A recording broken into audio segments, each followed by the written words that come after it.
The ER erupted into controlled chaos.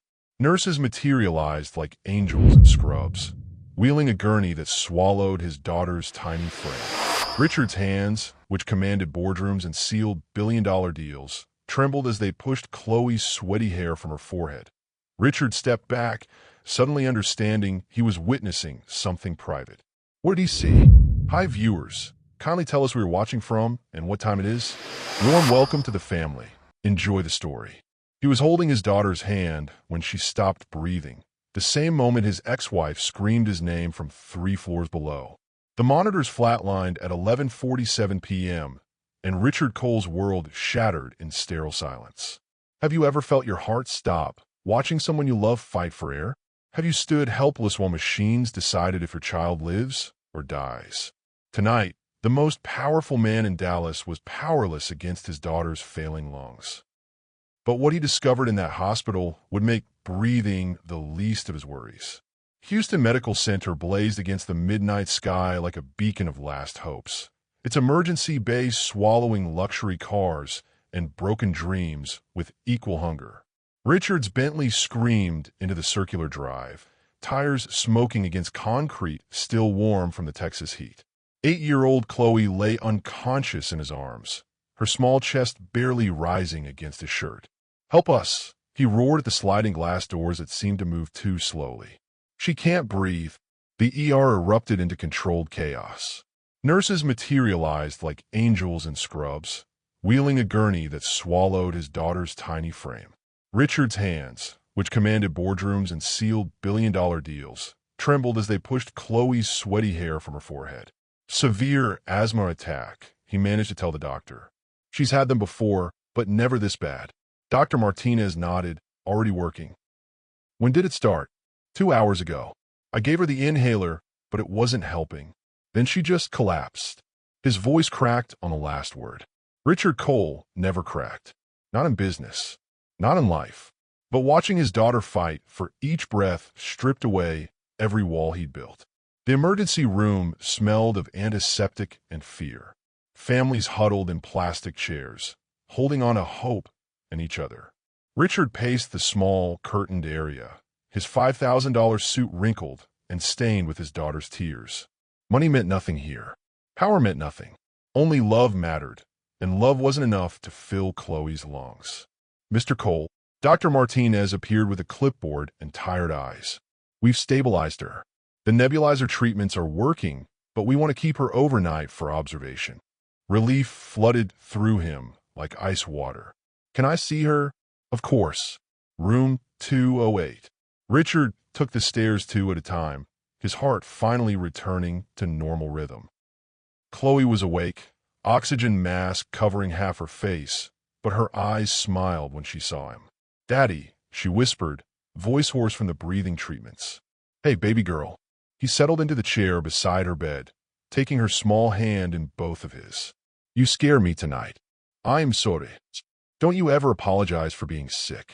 That's not how this works." He kissed her knuckles. "You just focus on getting better, okay?" She nodded, eyelids already heavy from the medications. Richard watched her drift back to sleep, counting each peaceful breath like a prayer answered. This was his whole world right here. This brave little girl who called him daddy and made him want to be better than he was. His phone buzzed.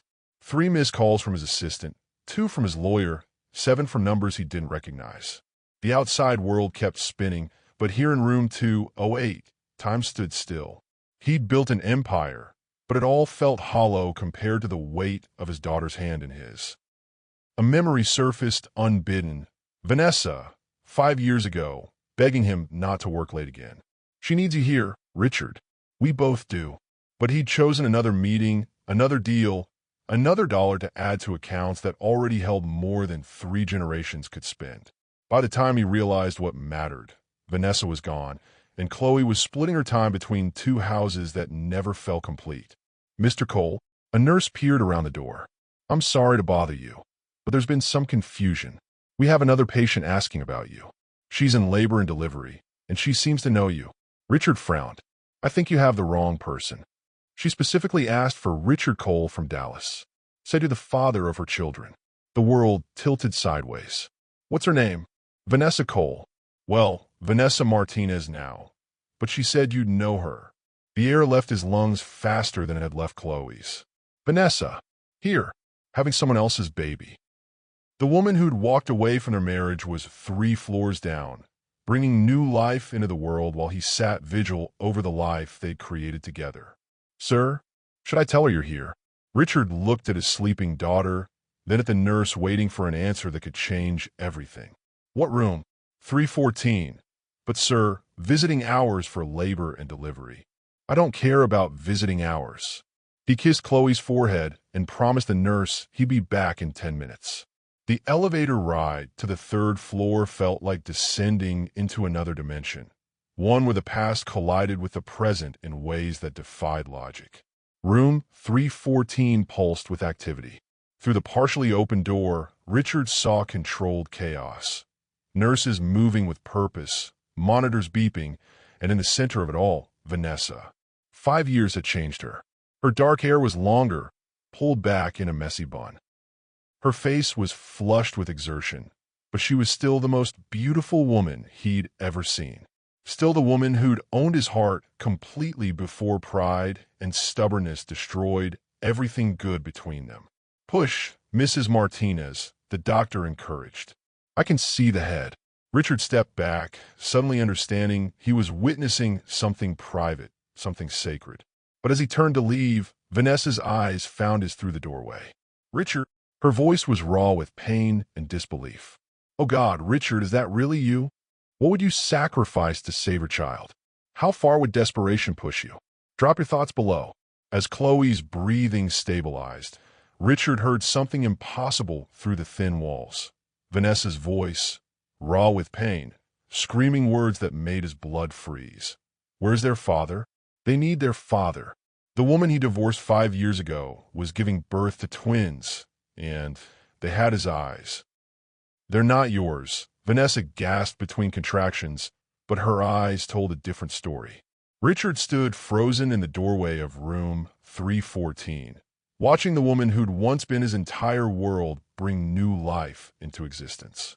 The delivery room buzzed with controlled urgency, nurses adjusting monitors, the doctor positioning for delivery, and Vanessa gripping the bed rails like they were her lifeline to sanity.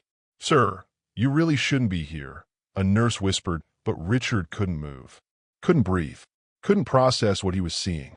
Vanessa's face was flushed with exertion, her dark hair plastered to her forehead with sweat. She looked exactly like she had 8 years ago when Chloe was born, beautiful, powerful, bringing miracles into the world. But this time, he wasn't the man holding her hand. This time, he was a stranger watching from the shadows. One more push, Mrs. Martinez, Dr. Chun encouraged. The first baby is almost here.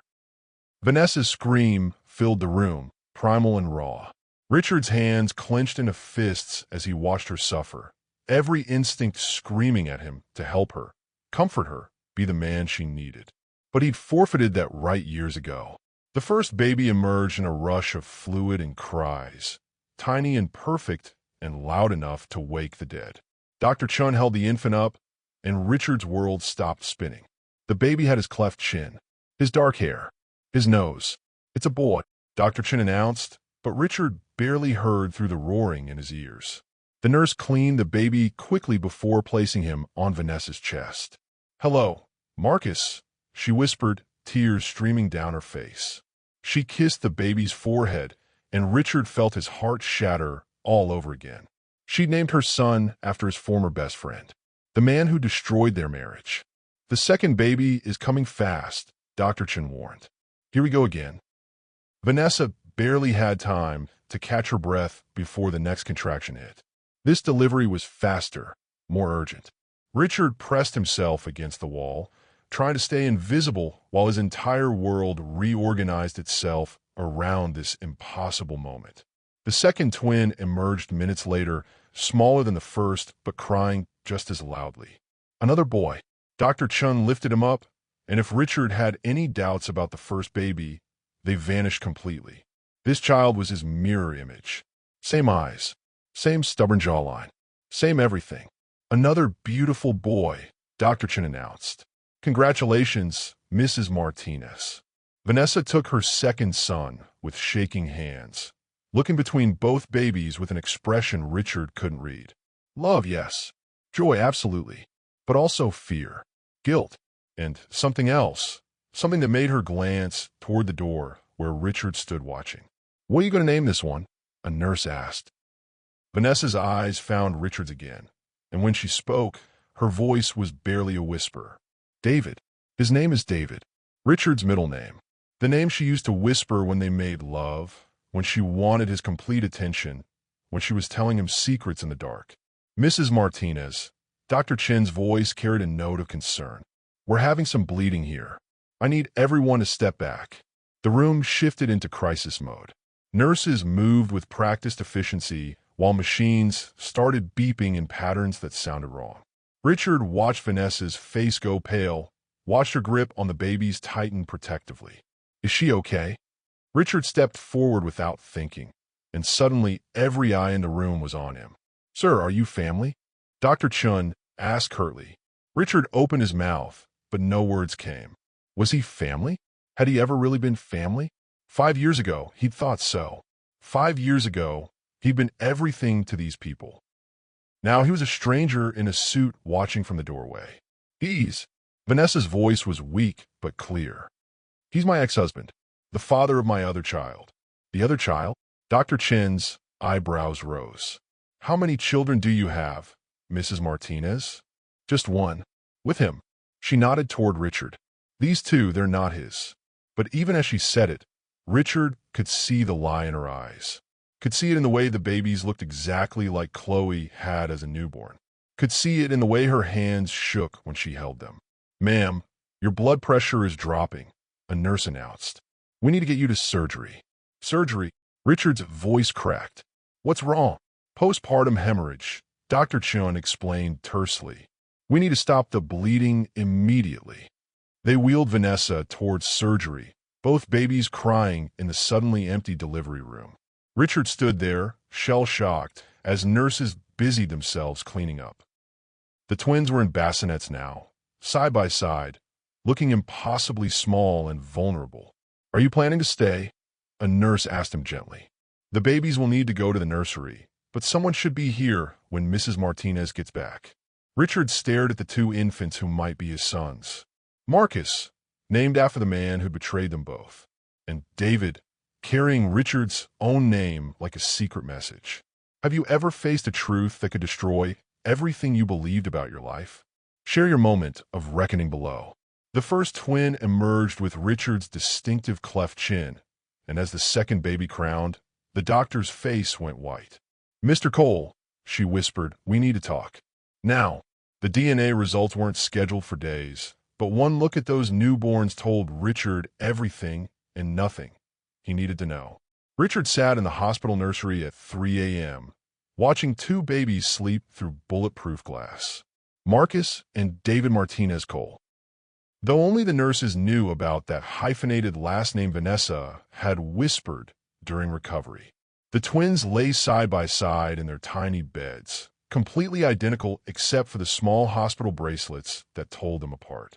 Visiting hours ended 3 hours ago, a voice said behind him. Richard turned to find Dr. Chen approaching with a clipboard and tired eyes. Is she okay? Mrs. Martinez is stable. The surgery went well. She lost more blood than we'd like, but she's strong. Dr. Chun sat down beside him, following his gaze to the sleeping infants. Beautiful babies. They look just like my daughter did, Richard said quietly. Exactly like her. Dr. Chin studied his profile. Mr. Cole, can I speak frankly? Please. I've delivered over 2,000 babies in my career. I know genetics when I see them. Those boys didn't get those features from Mrs. Martinez. Richard's hands clenched in his lap. She says they're not mine. What do you think? I think she's lying. But I don't understand why.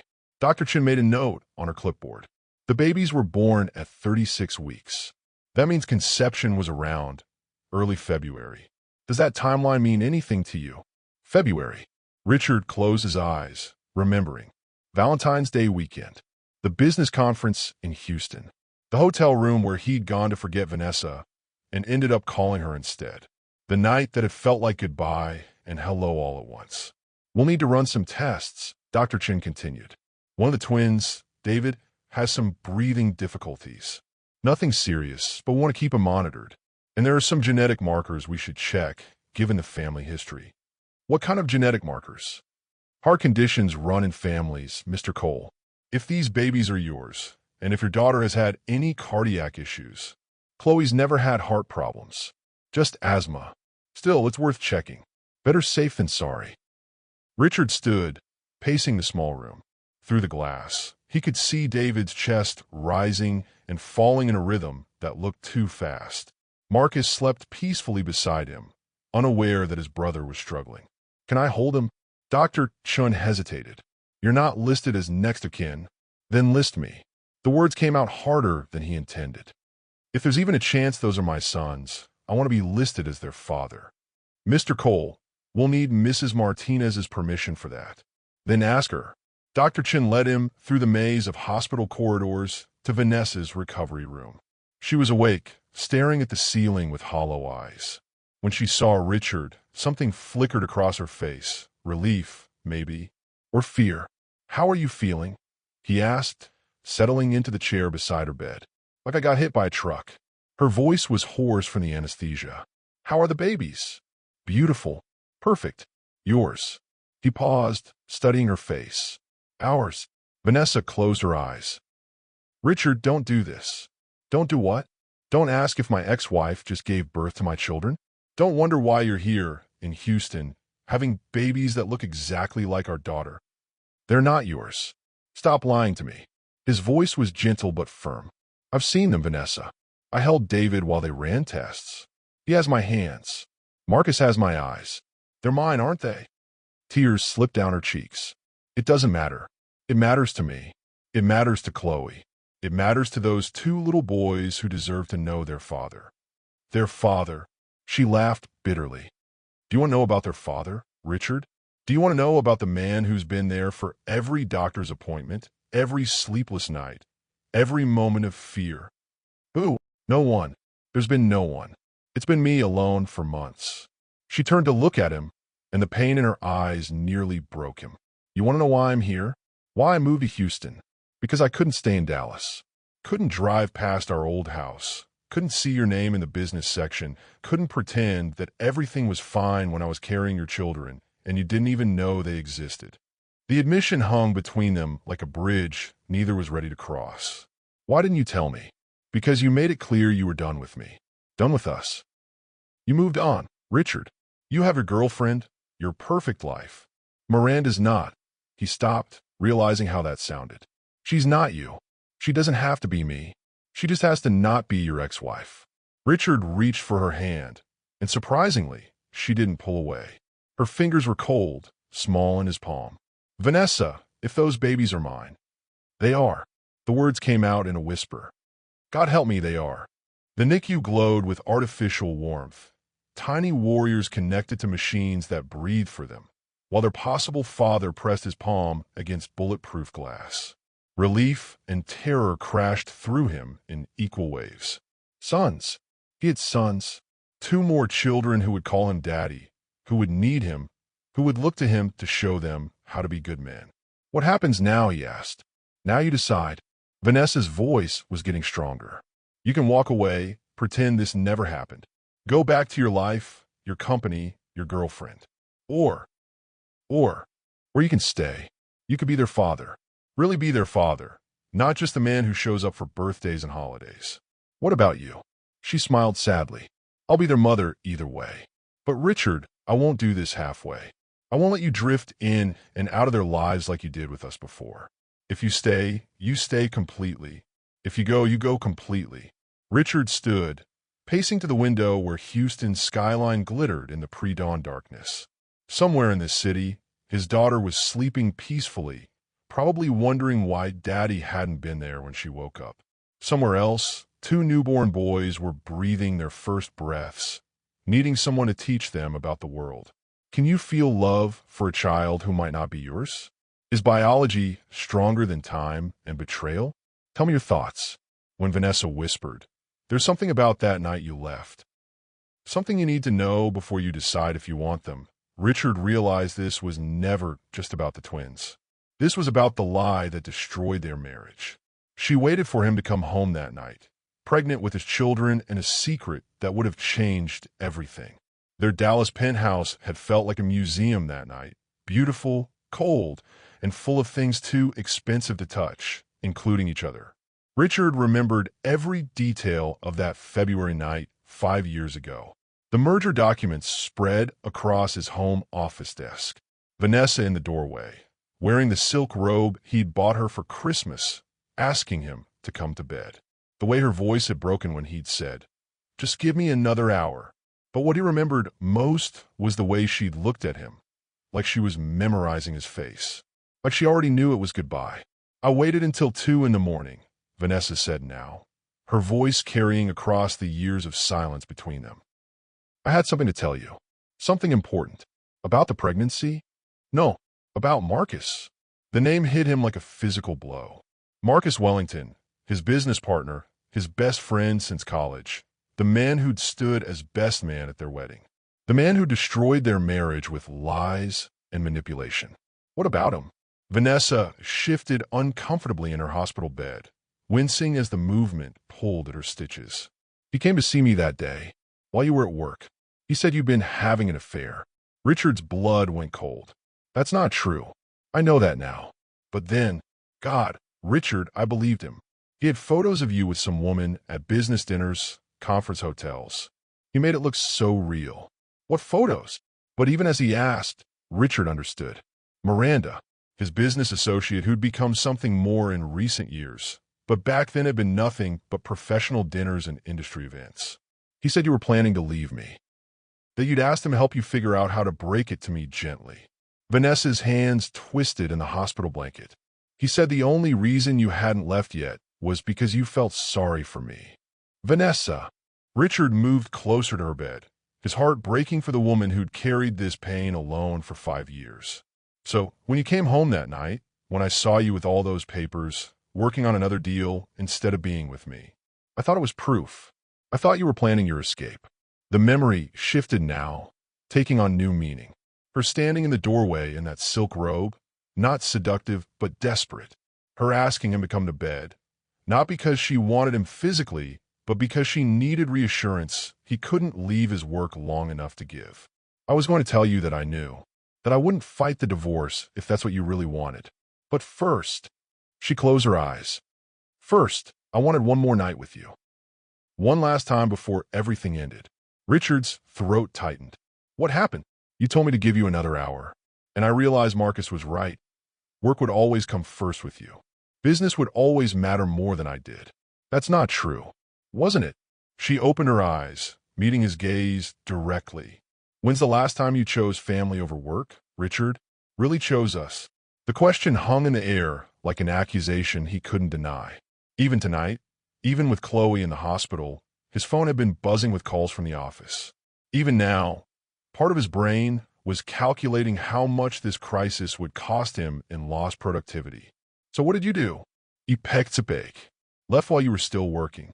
Went to a hotel and tried to figure out how to tell you I wanted a divorce without admitting that I knew about your affair. There was no affair. I know that now, but I didn't know it then." She wiped tears from her cheeks. 3 days later, you came to the hotel. You were so angry, Richard. Angrier than I'd ever seen you. He remembered that night, too. The fury that had consumed him when he'd come home to find her gone. The way he'd torn their penthouse apart looking for some clue, some explanation.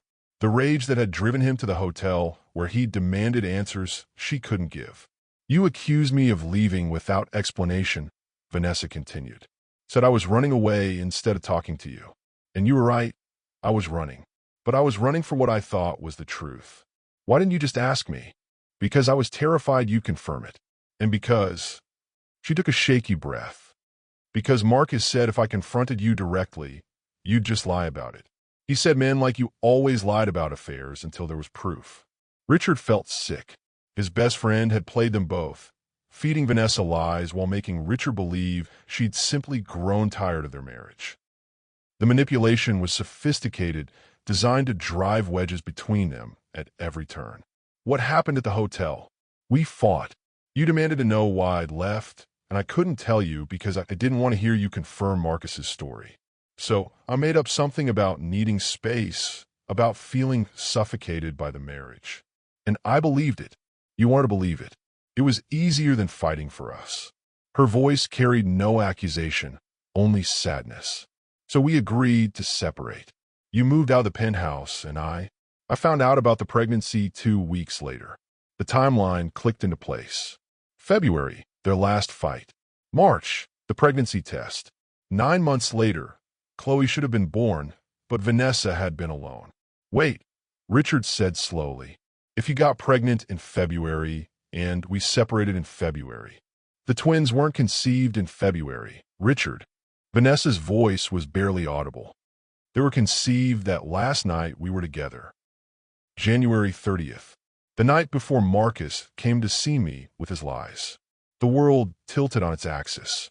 You've been carrying my children for 9 months, and you never told me. How could I? By the time I knew about the pregnancy, you'd already moved on. You were dating Miranda, building your life without me. I thought maybe it was better if you never knew.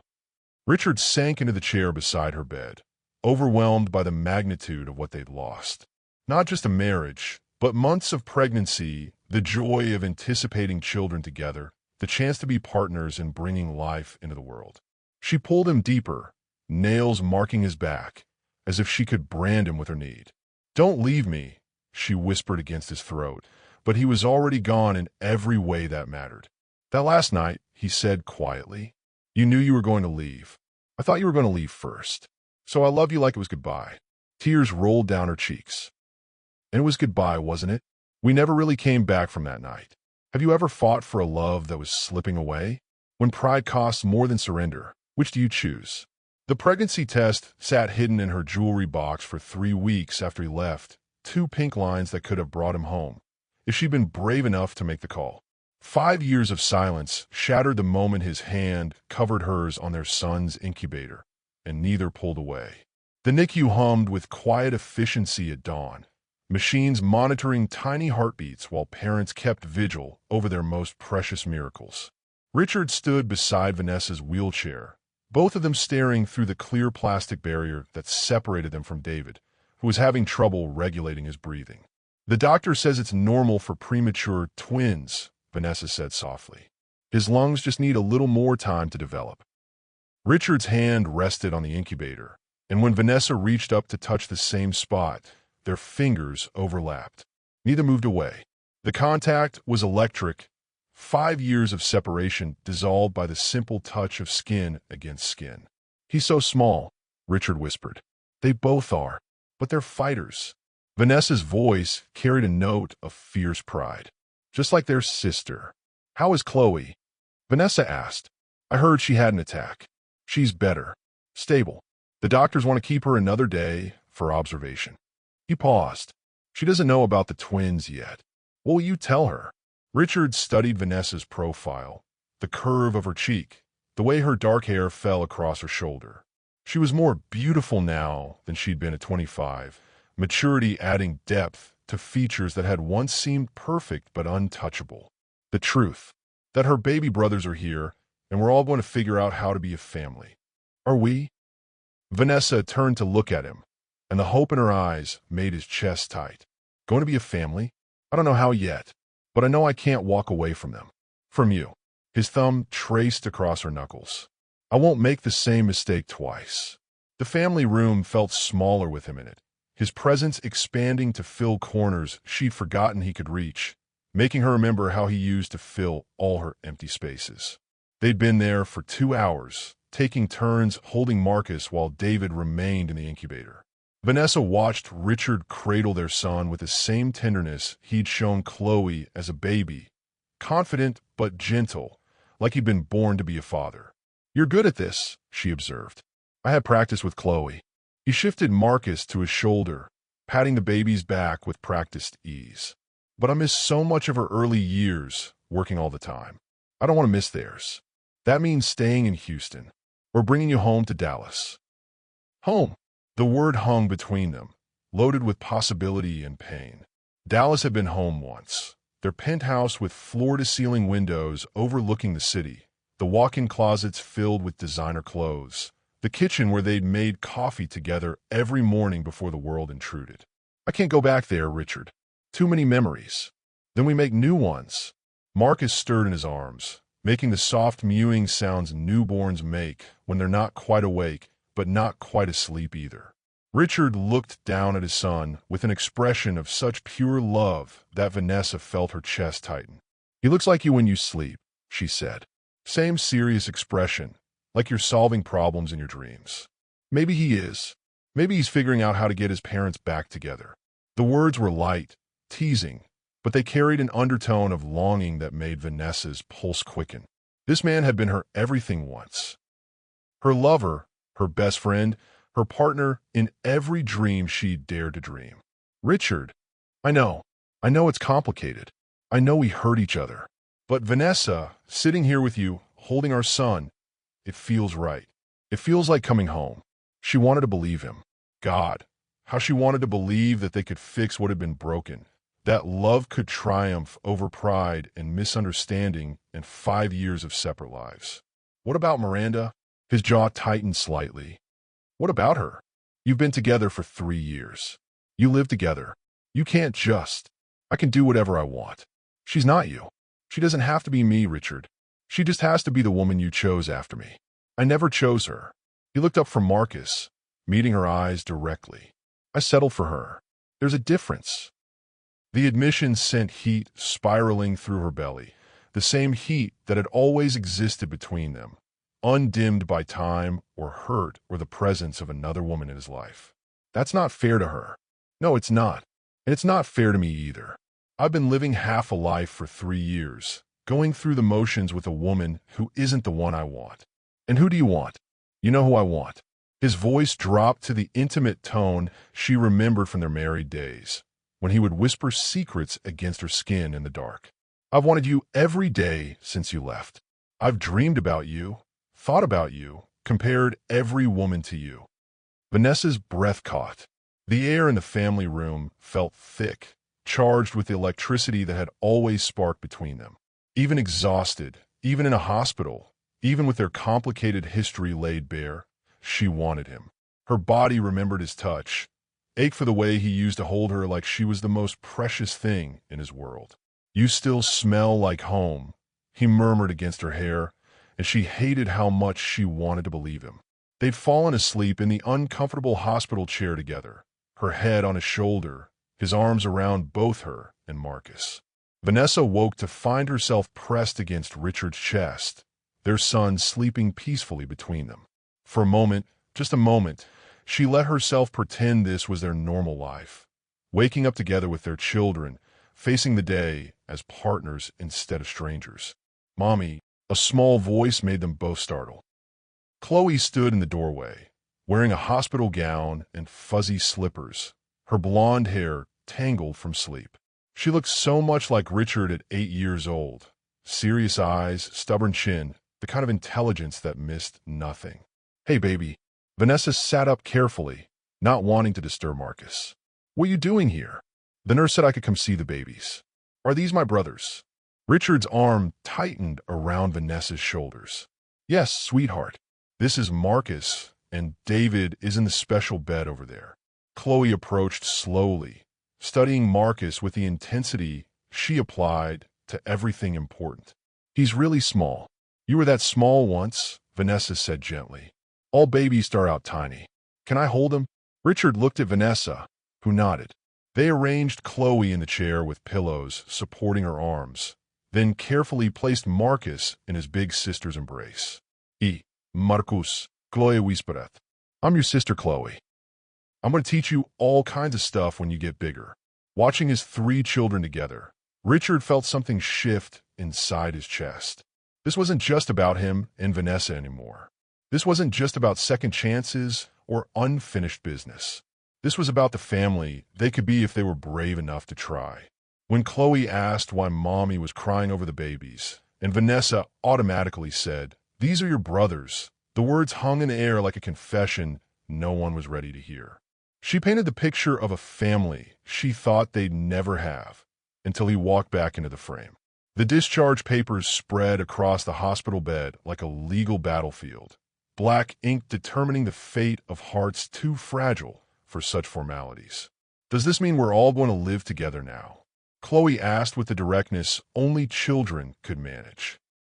Richard and Vanessa looked at each other over their daughter's head, the weight of the question settling between them like a challenge neither was ready to answer. "It's complicated, sweetheart," Vanessa said carefully. "Why is it complicated? Daddy loves you, and you love Daddy, and we all love the babies. That's what families do." 8-year-old logic made everything sound so simple. Richard felt his heart clench as he watched Chloe cradle Marcus, her small face serious with the responsibility of big sisterhood. "Adults have to figure out grown-up things," Richard said, "like where everyone will live and how to take care of the babies properly. Can't you just figure out together? Like a team?" Before either parent could answer, Dr. Chun appeared in the doorway with a clipboard and tired smile. "Good news. Both boys are clear to go home. David's breathing has stabilized completely." Home. The word hung in the air like a question mark. Vanessa's apartment in Houston was barely big enough for her and 2 babies, let alone Richard and Chloe too. But Richard's house in Dallas felt like another planet. Cold, expensive, designed for a bachelor who worked 80-hour weeks. "Mrs. Martinez," Dr. Chun continued, "we'll need to discuss follow-up care. Premature twins require regular checkups, and given the family medical history." "What family medical history?" Richard interrupted. Dr. Chun glanced between them. "The genetic testing we ran showed some markers we want to monitor. Nothing immediately concerning, but heart conditions can run in families. We want to keep a close eye on both boys as they grow." Vanessa's face went pale. "Heart conditions? Very minor markers, Mrs. Martinez. Most children with these indicators never develop problems. But given Mr. Cole's family history..." "What family history?" Richard's voice sharpened. "My family doesn't have heart problems." Dr. Chun frowned, consulting her notes. "According to your medical records, your father died of cardiac arrest at 52. The room went silent. Richard's father had died in a car accident, or at least that's what he'd been told his entire life. His mother had remarried when he was 10, and his stepfather had become the only father figure he'd known. "There must be some mistake," he said. "I'll have the records department double-check. But, Mr. Cole, if these are your biological children, their genetic history matters. We need accurate information to give them the best care." After Dr. Chun left, the silence stretched uncomfortably. Chloe had fallen asleep in the chair, still holding Marcus, while David slept peacefully in his bassinet. It should have been a perfect family portrait, but too many secrets cast shadows across the pretty picture. "Did you know?" Richard asked quietly. "About my father?" Vanessa shook her head. "Your mother never talked about him. I always assumed that he died the way she said he did." Richard ran a hand through his hair. "Apparently, there's a lot I don't know about my own family. We'll figure it out. Together." The word slipped out before Vanessa could stop it, and they both heard the promise it contained. "Together," he repeated, and something shifted in his expression. "Vanessa, I want to ask you something, and I need you to be completely honest." "Okay. Are you broke?"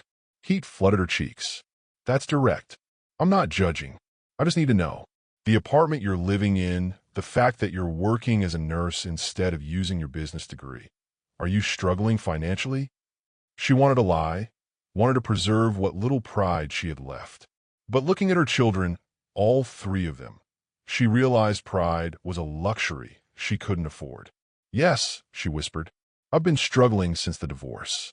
The settlement helped for a while, but medical bills, living expenses, trying to save for the babies. I'm barely keeping my head above water." Richard's jaw tightened. "Why didn't you ask for help?" "From who?" "You? The man who thought I left him for no reason. I would have helped. No matter what was between us, I would have helped if you'd needed it. I know that now. But 5 years ago, I was too proud and too hurt to reach out." He reached for her hand, threading their fingers together. "No more pride. No more hurting alone. Whatever happens between us personally, you and the boys are taken care of. I'll set up accounts. Arrange for a house, whatever you need. Richard, I can't accept. You can, and you will. They're my sons, Vanessa, and Chloe's brothers. This isn't charity, it's responsibility. Against the hospital room door, 5 years collapsed into nothing. His hands remembered the curve of her waist, how she gasped when he kissed that spot behind her ear, the way she said his name like a prayer when she came undone. The kiss came without warning, born from relief and exhaustion and the overwhelming need to connect with someone who understood the magnitude of what they'd just been through. Vanessa melted against him, her body remembering what her mind had tried to forget. He tasted like coffee and sleepless nights and the faint mint of hospital gum. She tasted like tears and hope and the woman he'd fallen in love with a decade ago. When they finally broke apart, both were breathing hard. "We shouldn't," she whispered, but her hands were still fisted in his shirt. "No, we shouldn't," he agreed, and kissed her again. This time was deeper, hungrier. 5 years of separation, of missed touches and lonely nights, poured into the connection between them. Richard pressed her back against the door, his mouth trailing down her throat to the spot that always made her weak. "The children," she gasped, "are sleeping. Someone could come in. Let them." His hands found the hem of her hospital gown, fingers tracing the sensitive skin of her thighs. She arched into his touch, a soft moan escaping her lips. God, she'd missed this. Missed him. Missed the way he could make her forget everything except the heat building between them. "Richard," she breathed, and he pulled back to look at her. Her lips were swollen from his kisses, her eyes dark with desire. She looked like every fantasy he'd had during their years apart, every dream that had woken him aching and alone. "I love you," he said, the words coming out rough and desperate. "I never stopped loving you." Tears spilled over her cheeks. "I love you too. God help me, I love you too." They dressed quickly, hands shaking, the weight of their confession settling around them like a new skin. Everything had changed in the space of a kiss, in the span of 3 words that had been 5 years in the making. When someone from your past returns, do you pick up where you left off or start over? What would you do in their situation? The DNA results arrived by courier as they dressed, but Richard didn't open the envelope. "I don't need science to tell me what I already know," he said, but Vanessa's face went white. "Yes, you do, because there's one more thing I never told you." The woman who destroyed their marriage was standing in the hospital lobby, and she wasn't who Richard thought she was. Miranda Blackwood moved through the lobby like she owned it, designer heels clicking against hospital linoleum with the precision of a countdown timer. At 35, she was everything Vanessa wasn't, blonde where Vanessa was dark, cold where Vanessa was warm, calculating where Vanessa was emotional. "Richard," her voice carried across the lobby, turning heads. "There you are. I've been calling for hours." Richard's hand tightened on Vanessa's as Miranda approached, her expensive perfume announcing her arrival before she spoke. 3 years of carefully constructed relationship crumbled in the face of 2 newborn babies and 1 ex-wife who still owned his heart. "Miranda, what are you doing here?" "What am I doing here?" Her laugh was sharp, bitter. "My boyfriend disappears for 24 hours, doesn't answer his phone, and I'm supposed to just sit at home wondering if he's alive? You could have called the hospital." "I did call the hospital. They said you were here with family." Her eyes flicked to Vanessa, taking in the hospital gown, the exhaustion, the way Richard's arm curved protectively around her shoulders. "I wasn't aware you had any family in Houston." "Miranda, meet Vanessa, my ex-wife."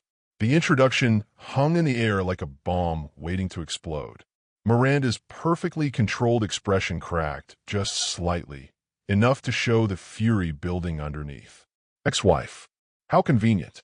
She turned her attention to Vanessa, looking her up and down like she was assessing competition. "And what brings the ex-wife to the hospital? Some kind of emergency?" "She had a baby," Chloe announced cheerfully, appearing at Richard's side with the twins' discharge papers. "2 babies, actually. They're my new brothers." The silence that followed was deafening. Miranda's face cycled through several expressions: confusion, realization, and finally, rage. "Brothers," she repeated slowly. "Twin boys," Richard said, his voice steady despite the chaos building around them. Born yesterday, and you're the father. It wasn't a question. Miranda was many things, but stupid wasn't one of them. She could see the family resemblance in Chloe's excited face, could read the truth in the way Richard stood protectively over Vanessa and the babies. Yes. When were you planning to tell me? Before or after you moved them all into our house? Miranda, let's discuss this privately. No. Her voice rose, drawing stares from other families in the lobby. Let's discuss it right here, right now. Let's talk about how my boyfriend of 3 years just became a father to his ex-wife's children. Let's talk about how you've been lying to me for God knows how long. I haven't been lying. Really? Because I'm pretty sure you told me your ex-wife was out of your life for good. I'm pretty sure you said she was living in another state and you never talked to her.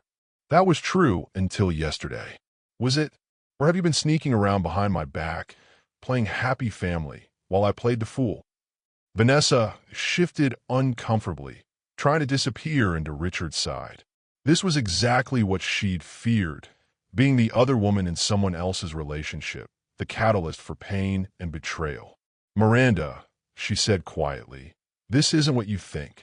Richard didn't know about the babies until... Don't. Miranda's voice could have cut glass. Don't you dare try to explain this to me. You don't get to have an opinion here. Hey. Richard stepped forward, his voice dangerous. Don't talk to her like that. Oh, I see. We're already choosing sides, are we? The mother of your secret children versus the woman who's been by your side for 3 years. They're not secret children. I just found out about them yesterday. How convenient. And I suppose now you're going to tell me this changes everything? That you need to do the right thing and play daddy to your ex's kids? They're my kids too. The admission settled over the lobby like a blanket, muffling other conversations as people turned to watch the drama unfold. Miranda's face went white, then red, then white again. Your kids. Yes. And what exactly does that make me, Richard? What's my role in this happy family reunion? Richard looked at her, really looked at her, and for the first time in 3 years he saw Miranda clearly, not as a companion or a comfort, but as a woman he'd been using to fill the Vanessa-shaped hole in his life. Miranda, I think you should go. I should go. I should go. Her voice cracked on the repetition. I should go home to the house we share, pack up 3 years of my life, and just disappear so you can play house with your ex-wife? That's exactly what you're asking. She took a step closer, her voice dropping to a whisper meant only for him. You're choosing her. After everything I've done for you, after all the ways I've supported your career and your ambitions, you're choosing the woman who walked away from you. She didn't walk away, Miranda. We both made mistakes, and I'm the one paying for them. She was right, and Richard hated himself for it. Miranda had been a good girlfriend, supportive, understanding, patient with his long hours and complicated relationship with his daughter. She deserved better than being discarded the moment his past walked back into his life. But standing there in that hospital lobby, holding Vanessa close while his children slept peacefully upstairs, Richard couldn't bring himself to care about fairness. He cared about the family he'd almost lost, the love he'd been too proud to fight for the first time. I'm sorry, he said, and meant it. I'm sorry this hurts you. I'm sorry I can't be the man you need me to be.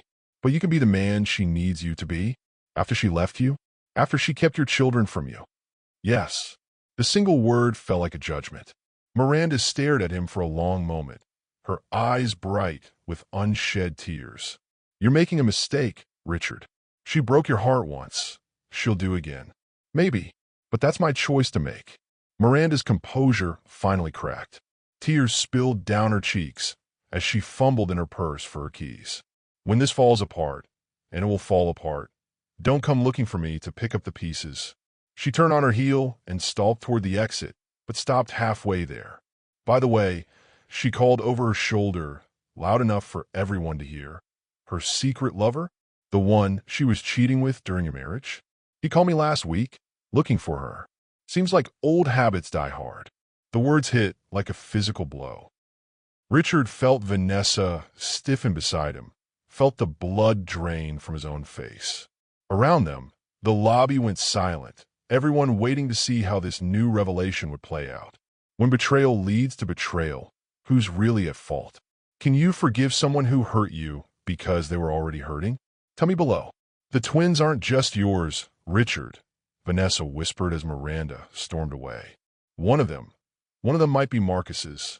The name of his former best friend hit like a physical blow, and suddenly the DNA results in his pocket felt like a loaded gun. Opening that envelope meant choosing between the truth that would free him and the truth that would bind him forever. The genetic counselor's office felt like a courtroom where biology served as judge and jury, chromosomes spelling out verdicts that would reshape 3 lives.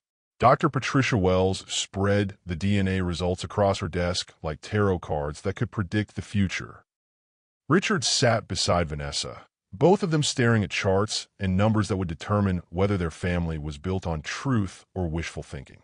Before we review these results, Dr. Wells said gently, I want you both to understand that paternity doesn't define parenthood. Love defines parenthood. Choice defines parenthood. What you do with this information matters more than what the information says. We understand, Richard said, though his voice sounded hollow even to his own ears.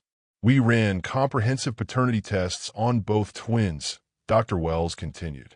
The process compares DNA markers between the potential father and each child to determine biological relationships. She slid the first report toward them. David Cole Martinez shows a 99.9% probability of being your biological son, Mr. Cole. Relief flooded through Richard so powerfully he felt dizzy. David, the baby who'd struggled to breathe, who'd looked so fragile in his incubator, was definitely his son. And Marcus? Vanessa's voice was barely audible. Dr. Wells hesitated, and in that pause, Richard's world shifted on its axis. Marcus Cole Martinez shows a 0% probability of being your biological son, Mr. Cole. The words hit like bullets. Richard stared at the paper, trying to make sense of numbers that redrew the entire map of his life. One son was his. One son wasn't. So Marcus is, he started to say, but couldn't finish. Based on the genetic markers, and given the timeline you provided, Marcus is most likely the biological son of Marcus Wellington. Vanessa's sob filled the silence. She buried her face in her hands, shoulders shaking with the weight of a secret she'd carried for 9 months. I'm so sorry, she whispered. Richard, I'm so sorry. But when Richard looked at the 2 DNA reports side by side, something unexpected happened. Instead of feeling betrayed or angry, he felt protective. Fierce and overwhelmingly protective. No, he said firmly. No. I don't accept this. He picked up both reports and held them out to Dr. Wells. These papers don't change anything. Mr. Cole, Dr. Wells said carefully, I understand this is difficult, but the science is clear. The science is wrong. He turned to Vanessa, taking her hands in his. Look at me. She raised her tear-stained face to his. That little boy upstairs, the one sleeping next to his brother, he's mine. Not because of DNA, not because of biology, but because I choose him. Because I love him. Because he's part of our family. Richard, you don't have to. Yes, I do have to. I have to choose our family every single day, with or without a DNA test telling me it's the right choice. He crumpled both reports in his fist. Blood doesn't make a father, Vanessa. Choice does. Dr. Wells watched this exchange with professional interest and personal admiration. Mr. Cole, you should know that legally you have options. If you choose to pursue custody or parental rights for only one child. I'm pursuing custody and parental rights for both children, Richard interrupted. They're twins. They belong together. They belong with their mother and their sister and me. Even knowing that one isn't biologically yours. Especially knowing that. Richard stood, pulling Vanessa up with him. Doctor, thank you for the information. But we won't be needing any more genetic testing. Both boys are mine. End of discussion. They walked back to the maternity ward in silence, the weight of the DNA results settling around them like new skin. In the nursery, both babies were awake, lying side by side in their bassinets, tiny hands reaching toward each other across the space between them. They don't know, Vanessa said softly. They don't know they have different fathers. To them, they're just brothers. They're just brothers. And I'm just their father. Richard reached into the first bassinet, lifting Marcus with the same tenderness he showed David. Hey there, son. How are you feeling today? Marcus gurgled, tiny fist wrapping around Richard's finger with surprising strength. The baby's eyes were alert, curious, taking in his father's face with the intense, focused newborns sometimes showed. He looks like you when you're concentrating, Vanessa observed. He looks like his brother, like his sister, like family. She moved closer, close enough that he could smell her shampoo, feel the warmth of her body against his arm. Richard, what Miranda said about Marcus calling her. I don't care. You should care. If he's trying to find me, if he wants to be involved with the baby, then he can explain himself to both of us. Together, Richard adjusted Marcus in his arms, then reached for Vanessa with his free hand. No more secrets, remember? No more handling things alone. What if he wants custody? What if he tries to take Marcus away? Then we fight him. We fight him together. The fierce certainty in his voice made Vanessa's chest tight with emotions she'd been holding back for months. This man, this complicated, stubborn, wonderful man, was choosing their family over biology, over logic, over the easy path that would have let him walk away from half the responsibility. I don't deserve you, she whispered. That's not your choice to make. It's mine. He leaned down to kiss her forehead. Marcus nestled safely between them. And I choose you. I choose all of you. They moved to the family room where Chloe was coloring in a Disney princess book, her tongue poking out in concentration. She looked up when they entered, and her face lit up at the sight of her father holding Marcus. Can I hold David now? She asked. Of course, sweetheart. They arranged themselves on a small couch. Richard with Marcus, Vanessa with David, and Chloe pressed between them, helping support her newest brother. It was crowded and awkward and absolutely perfect. We look like a real family, Chloe announced with satisfaction. We are a real family, Richard said, and meant it more than he'd ever meant anything in his life. He traced the stretch marks on her stomach where his sons had grown, kissing each silver line like a road map back to her heart. Beautiful, he whispered, and for the first time in years, she believed him. Later that night, after Chloe had been settled in the hospital's family suite and the twins were sleeping peacefully in the nursery, Richard and Vanessa found themselves alone in her room. The silence was comfortable now, weighted with promise instead of regret. What happens next? She asked. Next, we take our sons home. Next, we figure out how to be a family. Next, we start over. Just like that. Just like that. She studied his face in the dim light filtering through the hospital room window. You're really sure about this? About claiming Marcus as your son, even though he's not biologically yours? Vanessa, I held that baby for the first time yesterday, and I felt exactly the same thing I felt when I held David. Love. Instant, overwhelming, protective love. DNA doesn't create that feeling. The heart does. And if Marcus tries to interfere, if he wants to be part of Marcus's life, then we'll deal with it. As a family. As partners. He reached for her hand, intertwining their fingers. No more facing things alone, remember? No more facing things alone, she agreed. The kiss that followed was different from the desperate, passionate reunion they'd shared earlier.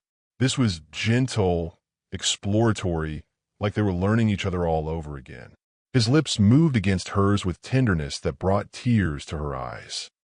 When they finally broke apart, Richard rested his forehead against hers. Marry me, he said quietly. The words hung in the air between them, simple and complicated all at once. Richard, marry me, he repeated. Not because of the babies, not because of obligation or duty or anything else. Marry me because I love you, because I never stopped loving you, because I want to spend the rest of my life proving that I'm the man you and our children deserve. What makes someone a real parent, genetics or love? Would you claim a child that wasn't biologically yours? Share your thoughts. As they made love in her hospital bed, Vanessa whispered 3 words that changed everything. Marry me again. But outside her room, Miranda was making a phone call that would destroy their second chance before it began. She used his love for his children as a weapon, and Miranda knew exactly where to aim. The courthouse steps swarmed with reporters like vultures circling fresh scandal. Cameras hungry for the kind of story that sold papers and destroyed lives. Billionaire Richard Cole's secret baby drama explodes, screamed the headline of the Dallas Morning News. Ex-wife's twins' paternity scandal rocks corporate world. Richard stood at his office window, watching the media circus below, while his lawyer paced behind him with legal documents that could tear his family apart before they'd even had a chance to build it. "She's claiming you're an unfit father," James Morrison said, dropping the custody petition onto Richard's desk. Miranda filed papers yesterday requesting emergency custody of Chloe, citing abandonment, emotional instability, and endangerment. On what grounds? According to her statement, you disappeared for 3 days without notice, left your minor child in the hospital to chase after your ex-wife, and are now planning to expose Chloe to an unstable home environment with 2 newborn babies of questionable parentage. Richard's hands clenched into fists. "She's doing this to hurt me. Of course she is. Hell hath no fury like a woman scorned, and Miranda Blackwood has been very thoroughly scorned." James sat down across from his client, his expression grim. "But Richard, she's not entirely wrong about some of this." "What do you mean?" "You did leave Chloe in the hospital. You did disappear without explanation. And you are planning to move her in with your ex-wife and 2 babies that may or may not be yours. They are mine, according to DNA tests that show one of them isn't. I don't care what the tests say. The court will care. A judge is going to want to know why you're claiming paternity of a child that isn't biologically yours, especially when it affects custody arrangements for your daughter." Richard turned from the window, his face hard with determination. "Because that's what fathers do, James. They protect their children. All of their children. That's admirable, but it's not legally sound. Miranda's lawyers are going to paint you as emotionally compromised, making decisions based on guilt and nostalgia instead of what's best for Chloe. What's best for Chloe is being part of a complete family. Is it? Or is what's best for Chloe a stable environment with 2 parents who aren't dealing with the drama of secret babies and paternity scandals?" The question hung in the air like an accusation.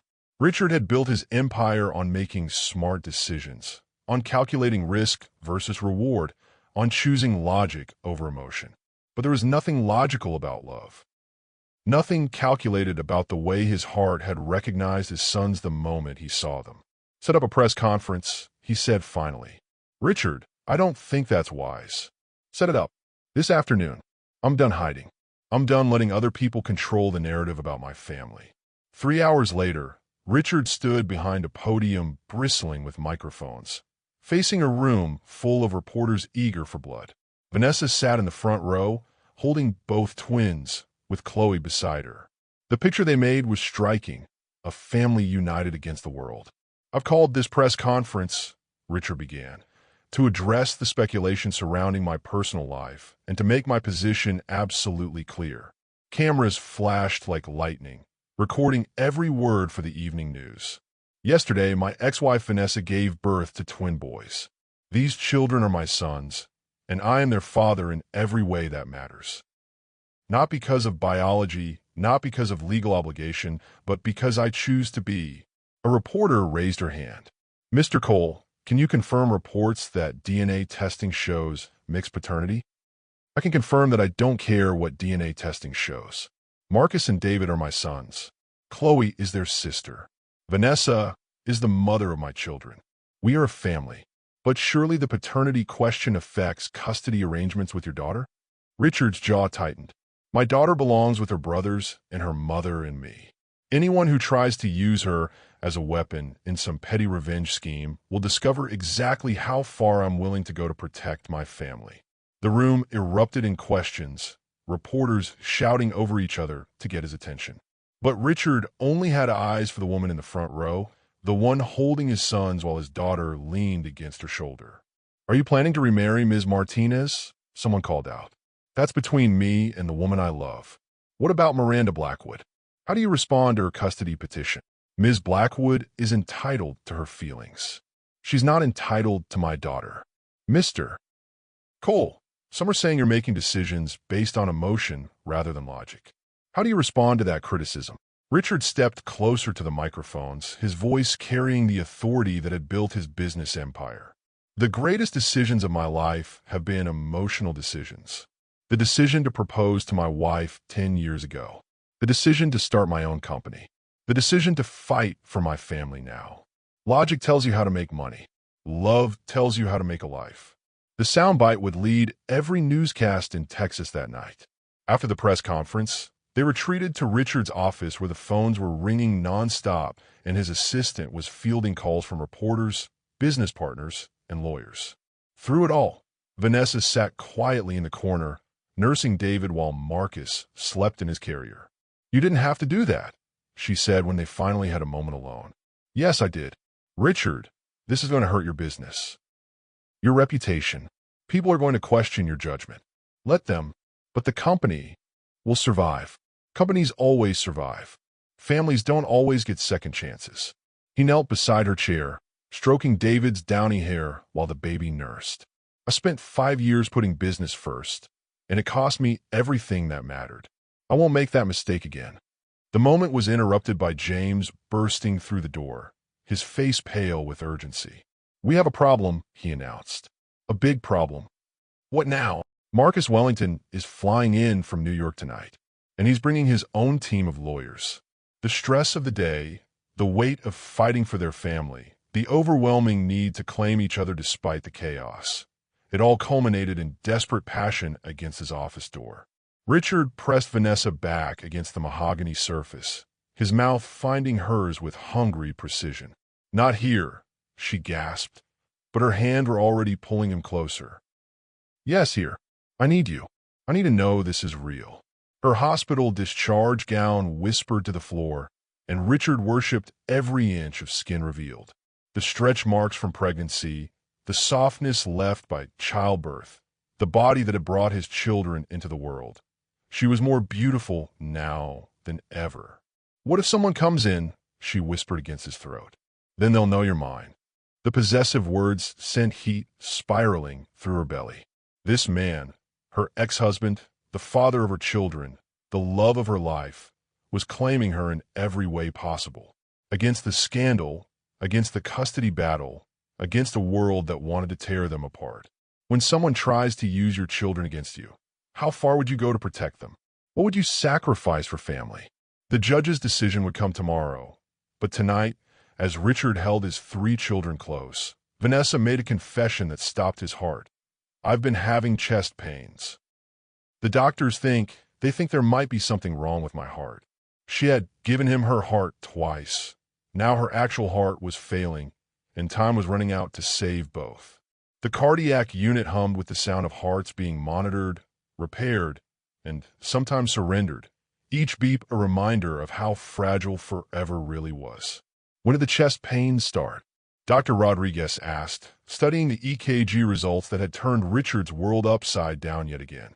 "About 6 months ago," Vanessa admitted, her voice small in the sterile examination room. "During the pregnancy. I thought it was just normal pregnancy symptoms."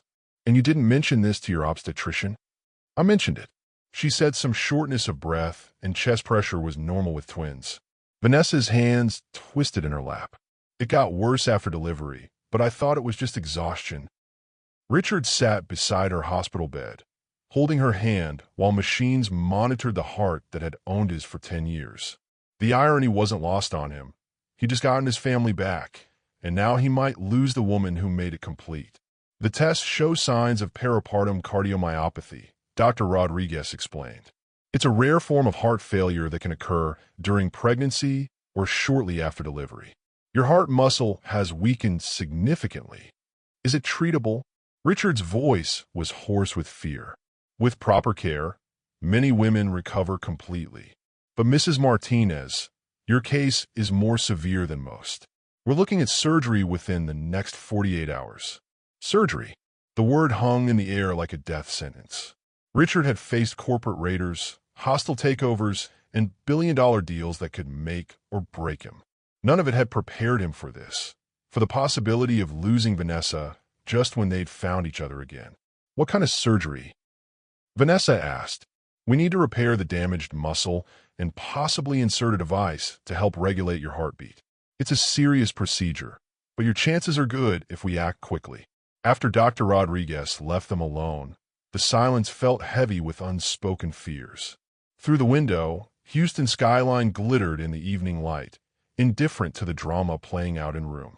The machines keeping her alive beeped in rhythm with his breaking heart. Each sound a countdown to forever or goodbye. "Daddy, why is Mommy sleeping so much?"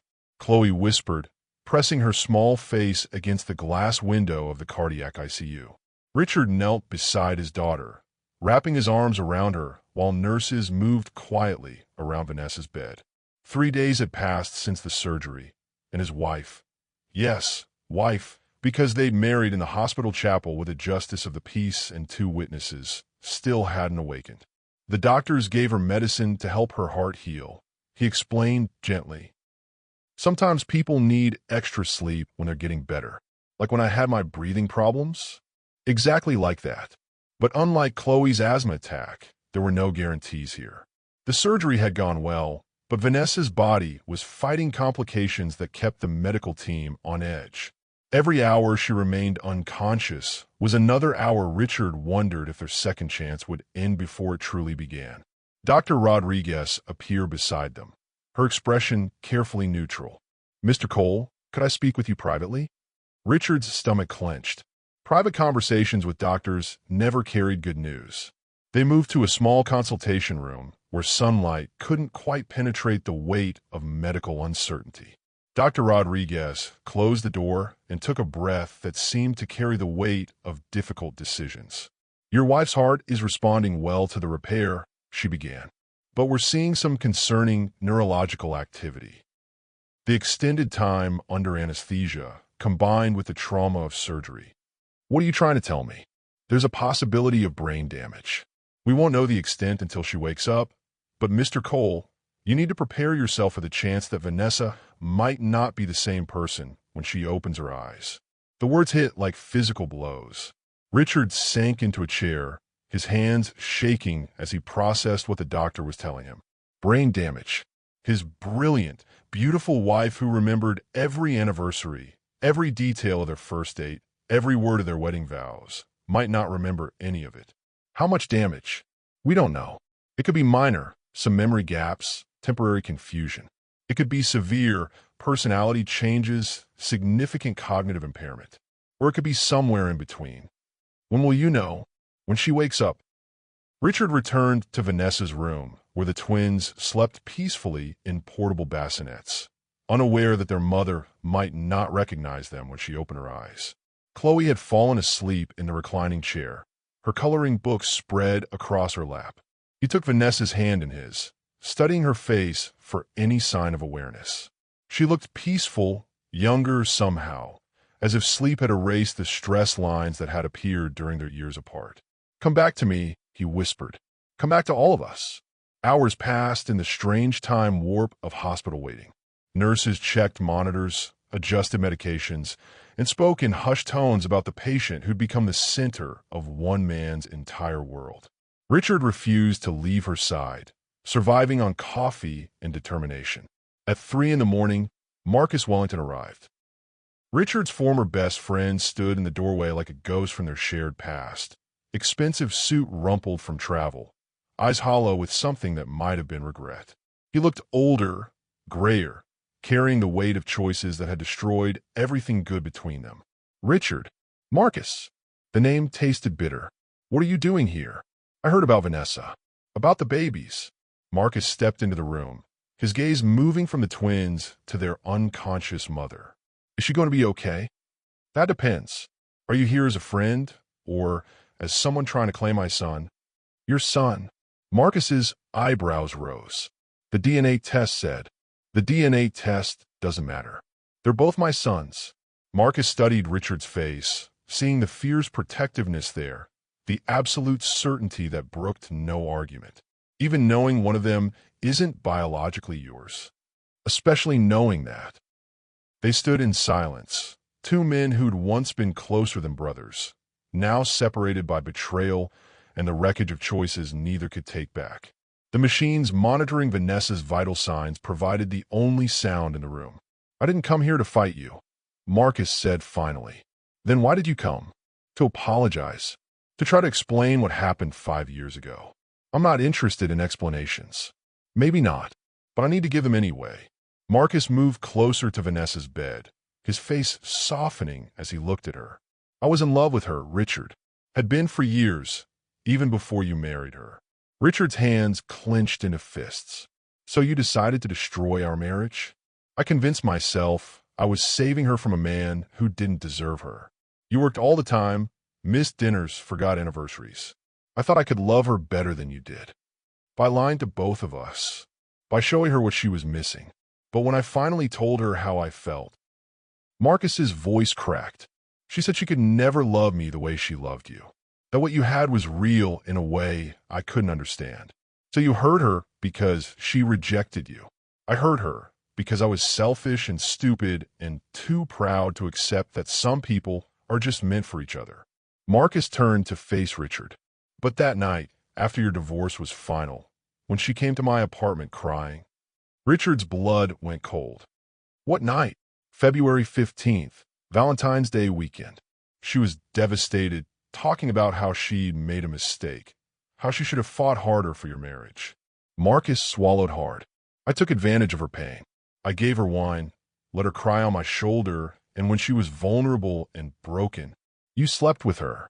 She thought I was you. She kept saying your name, kept talking about how much she missed you.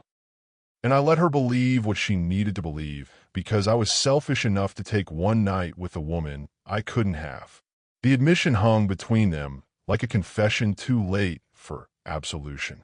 Richard stared at the man who'd been his best friend, his business partner, his betrayer, trying to process the magnitude of what Marcus had done. She never knew, not until she found out about the pregnancy, when she realized the timing. Marcus's voice broke. "She called me devastated. Said she couldn't tell you because you'd never believe one baby was yours if the other wasn't. So she carried them alone. I offered to help. Offered to marry her, give the baby my name. She said she'd rather raise him alone than let me use her guilt to trap her in a marriage she didn't want." Richard looked at his sleeping sons, identical in every way that mattered, products of one night of love and one night of loneliness. Marcus, his son who wasn't his son but would always be his son, stirred in his sleep, tiny hand reaching toward his brother. "What do you want from me, Marcus?" "Nothing. I want nothing from you or from them. I signed away all parental rights yesterday. Legally, you're the father of both boys." And emotionally, Marcus was quiet for a long moment, watching the twins sleep side by side. "Emotionally, I know I destroyed the best friendship I ever had and hurt the most incredible woman I ever met. I know I'm the reason you lost 5 years with your family. I know I don't deserve forgiveness from any of you. You're right. You don't. But if there's any way to make this right, any way to help, there's one thing you can do." "Name it." Richard stood, moving to block Marcus's view of his family. "Leave. Don't contact us again. Don't try to see the baby. Don't send birthday cards or Christmas presents. Don't exist in our lives." "Richard, you wanted to know how to make this right? Give us the chance to be happy without the shadow of your guilt hanging over us." Marcus nodded slowly, understanding that redemption sometimes required complete absence rather than persistent presence. He looked one last time at the woman who'd never loved him and the children who would never know him as anything more than a name on legal documents. "For what it's worth," he said quietly, "she never stopped loving you. Even when she was crying in my arms, even when she let me comfort her, it was your name she whispered in the dark." After Marcus left, Richard sat alone with his family, processing revelations that reframed their entire history. Vanessa hadn't betrayed him intentionally. She'd been broken and manipulated, used by a man who claimed to love her while destroying her chance at happiness. "Richard," the voice was barely a whisper, but it made his heart stop. Vanessa's eyes were open, confused but aware. She was looking at him with recognition that flooded him with relief so powerful he felt dizzy. "Hey," he said gently, taking her hand. "Welcome back. The babies..." Her voice was hoarse from the breathing tube, but the concern for their children was immediate and clear.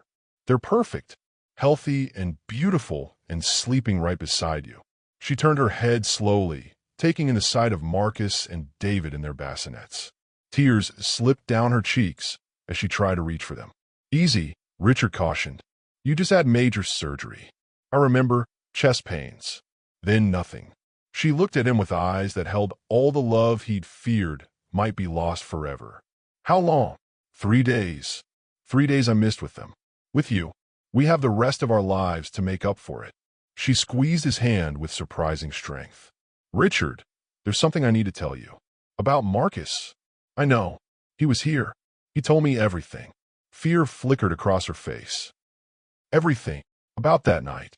About the lies he told you. About why you really left me." He leaned down to kiss her forehead. "I know, and it doesn't change anything. I love you. I love our children. All of our children.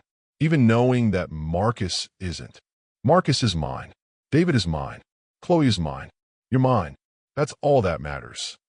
When a woman you love wakes up from surgery that could have changed everything, what's the first thing you tell her? Drop your thoughts below. The judge held their entire future in her hands. One decision that would either unite a family or tear it apart forever. Judge Patricia Henley had seen every kind of family drama in her 25 years on the bench, but the case before her now defied simple classification. A billionaire CEO fighting his ex-girlfriend for custody of his daughter. An ex-wife recovering from heart surgery. Twin babies with different biological fathers. And a media circus that had turned private pain into public spectacle. "This court will come to order," she announced, her voice cutting through the murmur of packed galleries and clicking cameras. Richard sat at the plaintiff's table with his legal team, Vanessa beside him in a wheelchair despite her protests that she could walk. Behind them, Chloe colored quietly in a coloring book, occasionally looking up to wave at her parents. Across the aisle, Miranda sat ramrod straight in a navy suit that screamed competence and stability. Her lawyers had arranged documents and photographs in neat piles, ready to present their case for why an 8-year-old girl belonged with her father's ex-girlfriend instead of her actual parents. "Ms. Blackwood," Judge Henley began, "you're seeking custody of a child who is not biologically related to you. Please explain the basis for your petition." Miranda's lawyer, a sharp-eyed woman named Catherine Wells, stood to address the court. "Your Honor, my client has been a stable, consistent presence in Chloe Cole's life for 3 years. She has served as a mother figure, helping with homework, attending school events, and providing the kind of stability that Mr. Cole's chaotic lifestyle has failed to deliver. And what evidence do you have of this alleged chaos?" "Mr. Cole abandoned his daughter in the hospital to chase after his ex-wife, who was giving birth to children of questionable parentage. He has made emotionally driven decisions without considering their impact on his daughter's well-being. He has exposed her to media scrutiny and public scandal." Richard's jaw tightened, but James Morrison placed a restraining hand on his arm. Their strategy depended on staying calm, letting Miranda's lawyer overplay their hand. "Furthermore," Wells continued, "DNA evidence shows that one of the twin babies is not biologically related to Mr. Cole, yet he has chosen to claim paternity anyway. This demonstrates a pattern of decision-making based on emotion rather than logic." Judge Henley made notes on her legal pad. "Ms. Wells, are you arguing that choosing to parent a non-biological child is evidence of poor judgment?" "I'm arguing that making major life decisions that affect a minor child without proper consideration of the consequences demonstrates unfitness as a parent." "Your Honor," James Morrison rose to respond, "if loving a child regardless of biology is unfit parenting, then every adoptive parent in America should lose custody of their children." A ripple of laughter moved through the gallery. Judge Henley's expression remained neutral, but Richard caught the slight twitch at the corner of her mouth. "Mr. Morrison, please present your client's position." "Your Honor, Richard Cole is Chloe's biological father. He loves her, provides for her, and has never demonstrated anything but commitment to her well-being. The events of the past week represent a man stepping up to take responsibility for his family, not abandoning it." "And what about the media attention?" created by Ms. Blackwood's public filing of these custody papers. My client held one press conference to address lies and speculation. He has otherwise tried to keep his family out of the public eye. Judge Henley looked directly at Richard. "Mr. Cole, please stand." Richard rose, aware that every eye in the courtroom was focused on him. This was the moment that would determine whether his family stayed together or was torn apart by legal machinations. "Mr. Cole, I want you to explain to this court, in your own words, why you believe you should retain custody of your daughter." Richard took a breath, thinking of everything he wanted to say, everything the lawyers had coached him to say, everything that sounded good but felt hollow. Then he looked at Chloe, coloring peacefully at the table behind him, and decided on truth instead. "Your Honor, I'm not a perfect father. I worked too much when Chloe was younger. I missed bedtime stories and school plays because I thought providing financially was the same as providing emotionally. I was wrong." Miranda's lawyers exchanged glances, clearly not expecting such honesty. "But when my daughter couldn't breathe 3 days ago, when her lungs were failing and she needed me most, I didn't think about business or money or anything else except getting her the help she needed. And when I found out I had 2 more children who needed their father, I didn't calculate the financial cost or the social implications. I just knew I had to step up." He turned to look at Vanessa, who was watching him with tears in her eyes. "Ms. Blackwood says I make emotional decisions. She's right. The decision to marry my wife was emotional. The decision to claim both my sons as my own was emotional. The decision to fight for my family instead of taking the easy path was emotional. But Your Honor, the best decisions of my life have been emotional decisions. And you believe this is what's best for Chloe?" "I believe what's best for Chloe is being with her parents and her brothers. I believe what's best for her is seeing that families fight for each other, that love is stronger than convenience, that we don't abandon the people we care about when things get complicated." Judge Henley made more notes, her expression unreadable.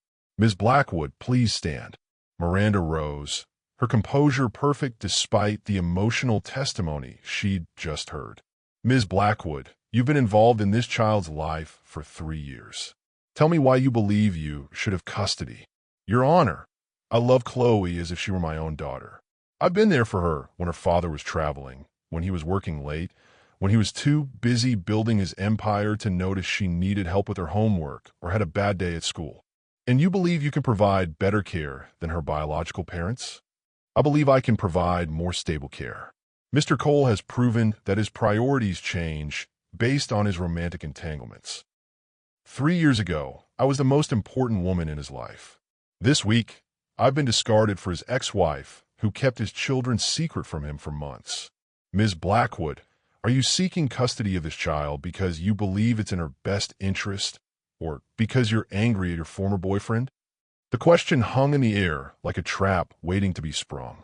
Miranda's composure cracked slightly, just enough to show the hurt and fury underneath.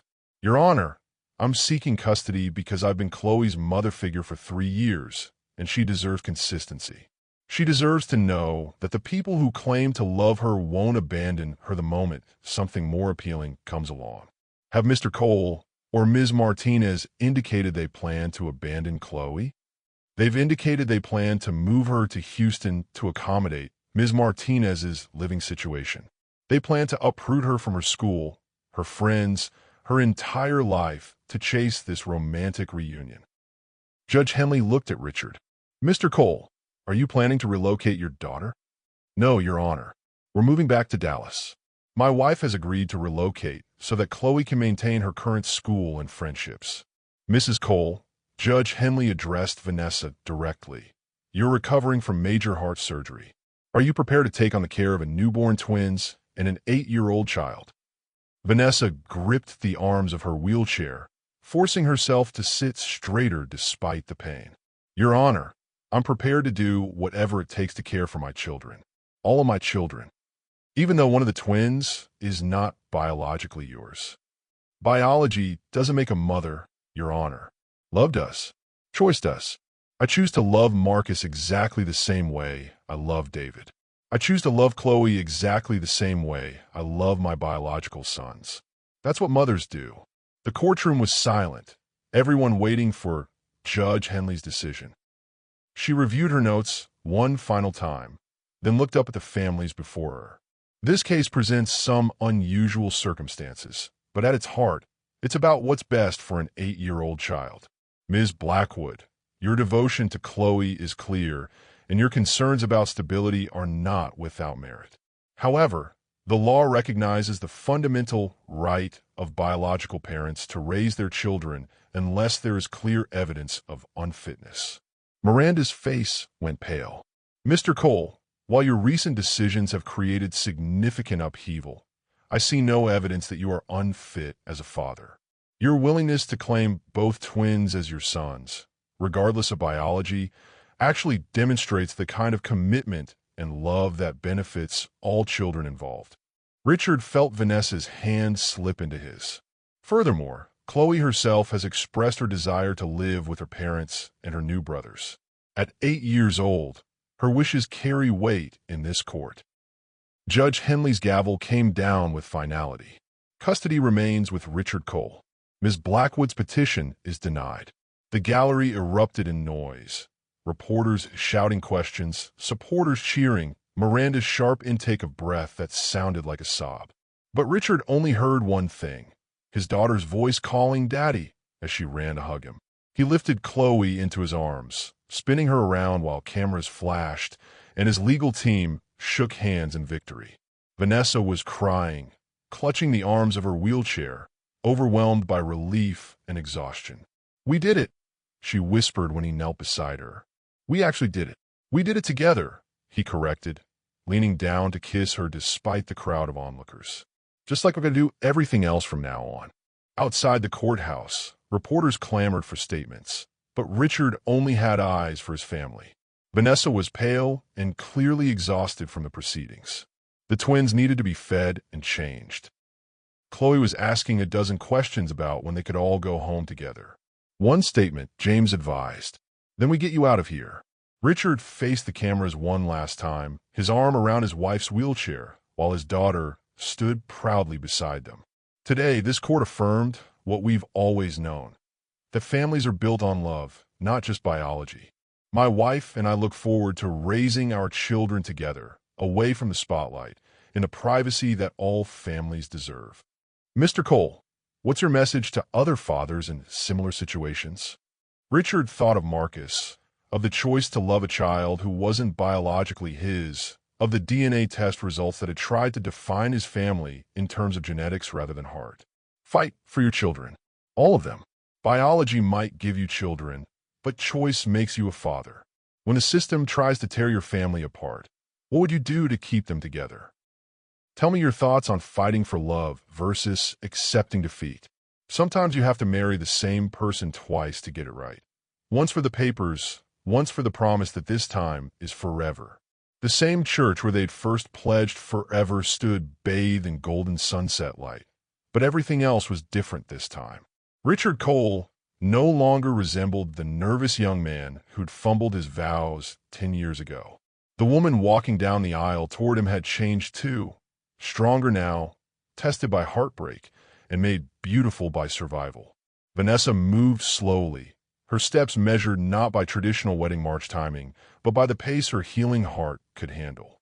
6 weeks had passed since the surgery, and while the doctors declared her recovery remarkable, she still tired easily.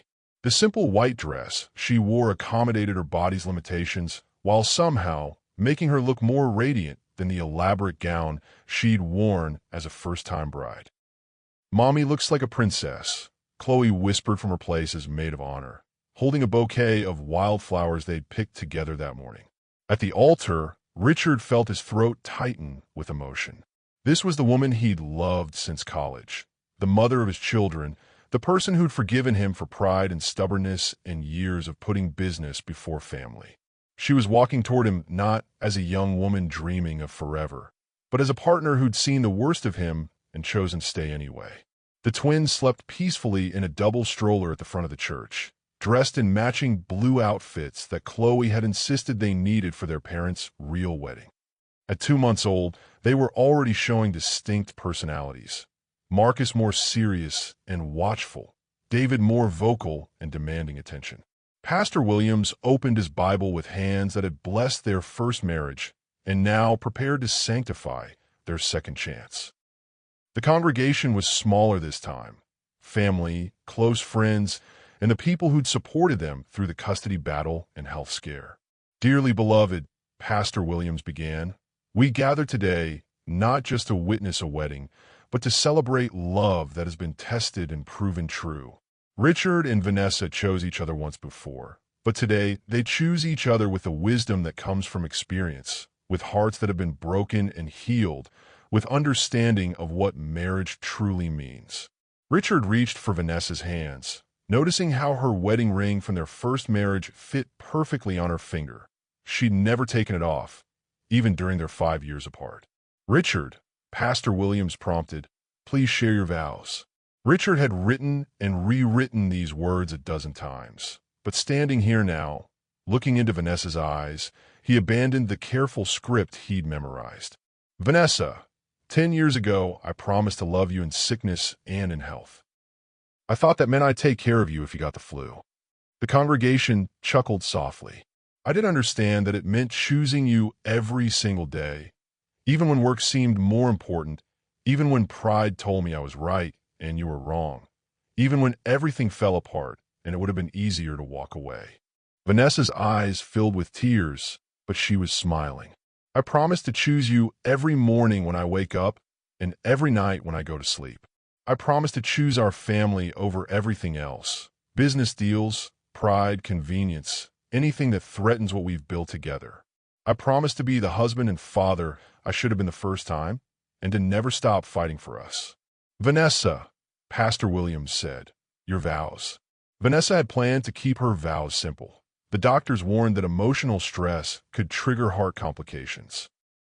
But looking at this man who'd claimed her children as his own, who'd stood up to the world to defend their family, who'd chosen love over logic at every turn, she couldn't hold back. Richard, I used to think love meant never fighting, never hurting each other, never struggling. I thought if we were meant to be together, everything would be easy. She paused, gathering strength. I was wrong. Real love isn't about avoiding the storm. It's about learning to dance in the rain. Richard's hand tightened on hers. You've loved me through my mistakes, my fears, my stubborn pride. You've loved children who aren't biologically yours with the same fierce protectiveness you show our daughter. You've proven that love isn't just a feeling. It's a choice you make every single day. Her voice grew stronger. I choose you, Richard. I choose our complicated, beautiful, imperfect family. I choose to build something with you that can weather any storm because we're building it together. The rings, Pastor Williams requested. Chloe stepped forward importantly, carrying the rings they'd chosen together. Simple gold bands engraved with the date of their first wedding and the coordinates of the hospital where the twins were born. These rings represent not just your commitment to each other, but your commitment to the family you've created together, Pastor Williams said as they exchanged the bands. Wear them as reminders that love is not just a promise for the future, but a choice you make in every present moment. By the power vested in me by the state of Texas and in the sight of God, I now pronounce you husband and wife. Again, Pastor Williams smiled. Richard, you may kiss your bride. The kiss was gentle, mindful of Vanessa's still healing body, but it carried the weight of 10 years, 2 weddings, 3 children, and countless second chances. When they broke apart, the small congregation erupted in applause and cheers. Ladies and gentlemen, Pastor Williams announced, may I present Mr. and Mrs. Richard Cole, their daughter Chloe, and their sons Marcus and David. They walked back down the aisle together, Richard pushing the stroller while Vanessa held Chloe's hand. Outside the church, instead of rice or confetti, friends and family blew bubbles that caught the evening light like tiny rainbows. The reception was held in the church hall, decorated with the same simplicity that had marked the ceremony.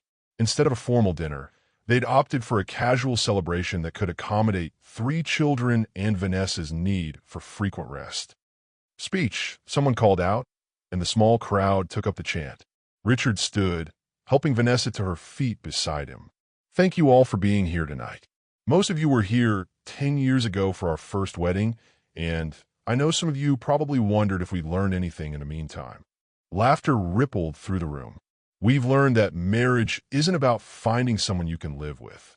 It's about finding someone you can't live without. We've learned that family isn't always about biology. Sometimes it's about choice.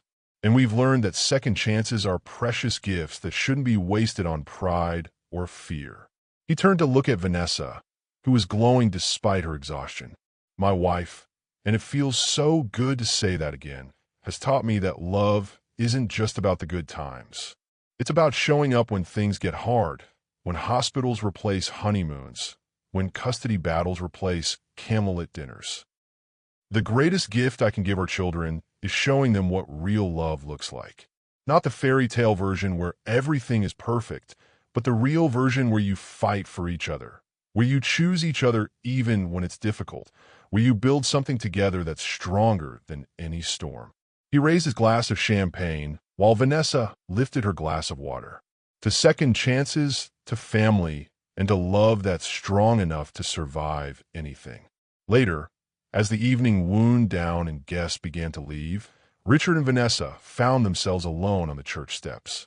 The twins were sleeping peacefully in their carriers while Chloe had gone home with Richard's mother for the night, giving her parents a rare moment of quiet. "How are you feeling?" Richard asked, noting the slight pallor that indicated Vanessa was pushing her limits. "Tired, happy, overwhelmed." She leaned against his shoulder. "Like I'm finally exactly where I'm supposed to be." "Any regrets about the simple wedding? We could have done something bigger, more elaborate. This was perfect. Our first wedding was about impressing other people. This one was about promising each other." They sat in comfortable silence, watching Houston's skyline twinkle in the distance. The city that had given them their second chance, where their sons had been born, where they'd learned that love could survive anything if you were willing to fight for it. "What happens now?" Vanessa asked. "Now we go home. We raise our children. We build a life we should have built 10 years ago." Just like that. Just like that. Marcus stirred in his carrier, making the soft sounds babies make when they're dreaming. Richard reached down to adjust the blanket, struck again by how much this little boy looked like his sister, like the family they created through choice rather than chance. "Do you think he'll ever wonder about his biological father?" Vanessa asked quietly. "I think if we do our job right, it won't matter. I think he'll know that the man who raised him, who loved him, who chose him every single day, is his real father regardless of DNA. And if Marcus tries to contact him when he's older, then we'll deal with it together, as a family, with honesty and love and the security that comes from knowing where he belongs." They loaded the babies into the car, securing car seats that had become as familiar as breathing. The drive to their new house, a compromise between Richard's Dallas penthouse and Vanessa's Houston apartment, took them through neighborhoods where other families were ending their Saturday evenings. The house they'd chosen was nothing like the cold perfection of their first married home. This one had character, wide porches for summer evenings, a big kitchen for family dinners, bedrooms close enough that they'd hear the babies at night, but far enough apart that Chloe could have her privacy as she grew older. "Home," Vanessa said as they pulled into the driveway. "Home," Richard agreed. Inside, they moved through the familiar routine of putting the twins to bed, checking that everything was secure for the night, turning off lights and locking doors. But this time it felt different. This time, they were doing it together as partners, as a team, as a family that had chosen each other completely. In their bedroom, Richard helped Vanessa out of her wedding dress, his hands gentle on the surgical scars that marked her chest. The marks that reminded them both how fragile life could be, how precious every moment together really was. "I love you," he said, the words carrying 10 years of history and a lifetime of promise. "I love you too." They made love slowly, carefully, mindful of her healing body, but desperate to reconnect after weeks of hospitals and stress and uncertainty. It was different from their wedding night 10 years ago. Less urgent, more tender, weighted with understanding of what they'd almost lost. Afterward, they lay entwined in the darkness, listening to the sounds of their house settling around them. Somewhere down the hall, One of the twins made a soft sound in his sleep. The baby monitor crackled with the familiar static of parents on duty. "Nori grits?" Richard asked. "Only one." "What's that?" "That it took us so long to get here. When life gives you a second chance at love, do you take it slowly or dive in completely? What would you choose?" 6 months later, the fairy tale collided with reality. Sleepless nights, teething babies, and the discovery that love alone doesn't make parenting easy. The clock on the nightstand glowed 3:17 a.m. when Marcus's cries pierced the darkness, followed immediately by David's sympathetic wails. Richard groaned, rolling out of bed while Vanessa struggled to sit up, still moving carefully to protect her healing chest. "I've got them," he mumbled, stumbling toward the nursery. "Take Marcus," she called after him. "David needs a nurse." This had become their routine. Divide and conquer, tag team parenting that bore no resemblance to the peaceful family moments they'd imagined during their hospital courtship. Real life with infant twins was beautiful, exhausting, overwhelming, and nothing like the romanticized version they dreamed about. In the nursery, Marcus was red-faced and furious, tiny fists waving in indignation at being awakened by his brother's hunger. Richard lifted him with practiced ease, checking his diaper before settling into the rocking chair they'd bought specifically for these middle-of-the-night vigils. "What's wrong, little man?" "Bad dreams." Marcus settled against his father's chest, hiccuping himself back to sleep while Richard rocked and listened to Vanessa murmuring to David in their bedroom. 6 months of this routine had taught them that parenting twins meant someone was always awake, always hungry, always needed something. The business had suffered. Richard's company stock had dropped 12 points since the custody battle, partly due to market conditions, but mostly because their CEO was no longer putting in 18-hour days. Board meetings were scheduled around feeding times. Conference calls happened with babies crying in the background. "You can't keep this up," his CFO warned during their monthly review. "The investors are getting nervous." The Tokyo deal fell through because you missed 3 critical calls. Richard looked at the financial reports spread across his home office desk. Numbers that once commanded his complete attention, now competing with the sounds of family life filtering through the walls. Chloe was practicing piano. Vanessa was singing to the twins during their afternoon feeding. This was the life he'd chosen, but the cost was becoming clear. Hire another vice president, he decided. Promote Jennifer from acquisitions. Give her the international portfolio. "Richard, you can't just delegate your way out of running the company. Watch me." The truth was he was tired. Bone deep, soul tired in a way that had nothing to do with sleepless nights and everything to do with finally understanding what mattered. Money would always regenerate. Business deals would always exist. But his children would only be small once. His wife had already almost died once. Time was the only currency that couldn't be earned back. "Daddy," Chloe burst into his office, still in her school uniform, but with paint smudged on her cheek. "Come see what I made for the twins." The financial reports could wait. His daughter had made something for her brothers, and that was more important than profit margins or stock prices. In the living room, Vanessa was sitting on the floor with both babies on a blanket, David reaching for colorful toys while Marcus stared seriously at a book she was reading aloud. The sight stopped Richard in his tracks, as it did every day, his family, whole and healthy, and his. "Look," Chloe held up 2 handmade cards, each featuring stick figures labeled Big Sister Chloe, Baby Marcus, and Baby David. "I made them welcome to our family cards. They're beautiful, sweetheart, and I wrote poems." She cleared her throat importantly and began reciting. "Roses are red, violets are blue. I love my baby brothers, and they love me too." Vanessa laughed, the sound filling the room with warmth. "That's wonderful, Chloe. Should we put them in the baby's room?" "Yes, and I want to teach them how to color when they get bigger." Richard settled onto the floor beside his wife, David immediately reaching for his tie with chubby fingers. "How was your checkup today?" "Good. Dr. Rodriguez says my heart function is back to normal. I can start exercising again, maybe even go back to work part-time if I want to. Do you want to?"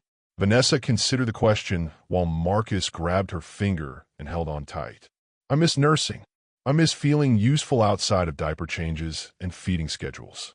But I also don't want to miss anything with them. We could set up a nursery at the hospital. Lots of working mothers do it. You be okay with that? With me going back to work? Richard thought of his own struggles to balance career and family, the way business had once consumed everything good in his life. I'd be proud of you for it. You're an incredible nurse, Vanessa. The world needs more people like you healing others. What about you? How are you handling the business changes? He was quiet for a moment, watching David explore his tie with intense baby focus. I'm learning that being successful and being fulfilled aren't the same thing. I was successful before. I wasn't fulfilled. And now I'm sitting on my living room floor with my wife and children, and I can't remember why board meetings ever seemed important. That evening, after baths and bedtime stories and the complex choreography of putting 3 children to sleep, Richard and Vanessa collapsed onto their couch with glasses of wine and the baby monitor crackling softly between them. "Miranda called today," Vanessa said quietly. Richard's hand tightened on his wine glass. They hadn't heard from his ex-girlfriend since the custody hearing 6 months ago. What did she want? To apologize. She said she'd been seeing a therapist, working through her anger about losing you and Chloe. How do you feel about that? Sad for her, mostly. She really did love Chloe, and she loved you too, in her way. But she loved the idea of you more than she loved the real you. She loved successful, powerful, always available Richard. She couldn't love complicated, family first, sometimes absent from work Richard. Is that the Richard you married? Vanessa set down her wine and curled against his side, her head finding its familiar place on his shoulder. I married both versions. The ambitious man who builds empires and the gentle man who rocks crying babies at 3 in the morning. I love all of you, Richard, even the parts that drive me crazy. What parts drive you crazy? You still answer work emails during family dinner. You still check the stock prices before you check on the children in the morning. You still think you can solve everything with money and determination. Is that bad? It's not bad. It's just you. And I love you anyway. They sat in comfortable silence, listening to their house settle around them. Somewhere upstairs, one of the twins made a soft sound in his sleep. The dishwasher hummed in the kitchen. Chloe's night light cast gentle shadows on the hallway walls. "Do you ever regret it?" Richard asked. "Giving up your apartment in Houston, starting over in Dallas, taking on 3 children instead of just 2? Never. Do you regret giving up your bachelor CEO lifestyle for sleepless nights and family chaos? Never. Not even when Marcus screams for 2 hours straight and you have an important conference call? Especially not then. That's when I remember that he's mine to comfort, mine to love, mine to protect. DNA tests can't measure that kind of connection." Vanessa tilted her head to look at him. "You know the kids will eventually ask about their family history, right? Marcus will want to know why he doesn't look exactly like David. Chloe will have questions about our divorce and remarriage. And we'll tell them the truth. Age-appropriate truth, but truth. That families are complicated, that people make mistakes, that love is strong enough to overcome almost anything if you're willing to fight for it. Almost anything. Anything except giving up. The only thing love can't survive is people who stop trying." The baby monitor crackled with David's hungry cry, right on schedule for his 11 o'clock feeding. Richard started to get up, but Vanessa placed a hand on his arm. "I'll get him. You have that early call with Tokyo tomorrow." "The call can wait." "No, it can't. This is what partnership looks like, remember? We take turns. We support each other. We make it work together." She was right, of course. They'd learned to function as a team, to balance individual needs with family responsibilities, to support each other's dreams while building something together. As Vanessa headed upstairs to feed David, Richard finished his wine and checked the locks, turned off the lights, and set up the coffee maker for morning. The mundane tasks of domestic life that once would have felt constraining now felt like expressions of love. In their bedroom, Vanessa was nursing David in the rocking chair they'd moved from the nursery, her hair falling across her face in the soft lamplight. She looked tired but content, completely absorbed in the simple act of nourishing their son. I love watching you with them, Richard said softly. Even at 11 o'clock at night, when I look exhausted and probably smell like baby spit up, especially then, you're biased. Completely. Hopelessly. Permanently biased in favor of my wife and children. David finished nursing, and Vanessa lifted him to her shoulder for burping. The practice motion of a mother who'd done this hundreds of times in 6 short months. Richard joined them, taking David when he was ready to go back to sleep. Heavy thoughts tonight? Vanessa asked, noting his contemplative mood. Grateful thoughts. 6 months ago, I was living in a sterile penthouse with a woman who couldn't love the real me, managing a business that consumed everything good in my life. Tonight, I'm surrounded by the people who matter most in a house that feels like home, with a purpose that goes beyond profit margins. The business is still important, though. It provides for all of this. The business is a tool now, not a master. It serves our family instead of the other way around. They settled David in his crib beside Marcus, both babies sleeping peacefully in the soft glow of their nightlight. The monitor was turned up just loud enough to hear them if they needed comfort, but not so loud that every small sound would wake their parents. Back in their own bed, Richard pulled Vanessa close, grateful for the weight of her against his side, the rhythm of her breathing, the simple miracle of being able to hold the woman he loved after almost losing her to pride, stubbornness, and his own inability to see what mattered. Richard, I'm pregnant. The words hung in the darkness like a revelation that changed everything and nothing all at once. Pregnant. I found out today. And my checkup. Dr. Rodriguez says it's early, but everything looks good. My heart can handle another pregnancy as long as we're careful. Richard was quiet for so long that Vanessa began to worry. Another baby meant more sleepless nights, more financial pressure, more chaos in their already complicated life. Richard? Say something. How many children do you want? He asked finally. How many do you want? All of them. However many we get, I want all of them. She could hear the smile in his voice, feel the joy radiating from him even in the darkness. Even if this one keeps you up at night too? Especially if this one keeps me up at night. That's when I do my best thinking anyway. About what? About how lucky I am. About how none of this was planned, but all of it was meant to be. About how the best things in life happen when you stop trying to control everything and start trusting that love will find a way. Vanessa pressed a kiss to his chest, right over his heart that beat steadily and strong. I love you, Richard Cole. I love you too, Vanessa Cole. All of you. All of us. This whole beautiful, complicated, perfect family we've built together. Outside their window, Dallas slept peacefully, unaware that in one house on one quiet street, a family was growing again, love was multiplying, and two people who'd almost lost everything were discovering that sometimes the best stories are the ones where you get to write the ending twice. When real life tests your fairy tale, do you fight harder or accept that some dreams need to change? What would you sacrifice to keep your family together? 5 years after the night everything collapsed, Richard Cole stood in the same hospital where his daughter had struggled to breathe, but this time he was the one fighting for air. The heart attack hit without warning on a Tuesday morning in March, while he was reading bedtime stories to 4-year-old twins Marcus and David, and 2-year-old Emma was building block towers that defied physics. "Daddy, you stopped reading," David complained, looking up from where he was snuggled against Richard's side. Richard tried to respond, but the crushing pain in his chest stole his words. The book slipped from his hands as he struggled to breathe. One hand pressed against his heart that was beating too fast and too hard. "Mommy!" Chloe's voice carried from the kitchen where she was doing homework. "Something's wrong with Daddy." Vanessa appeared in the doorway, took one look at her husband's gray face and clutching chest, and immediately shifted into emergency mode.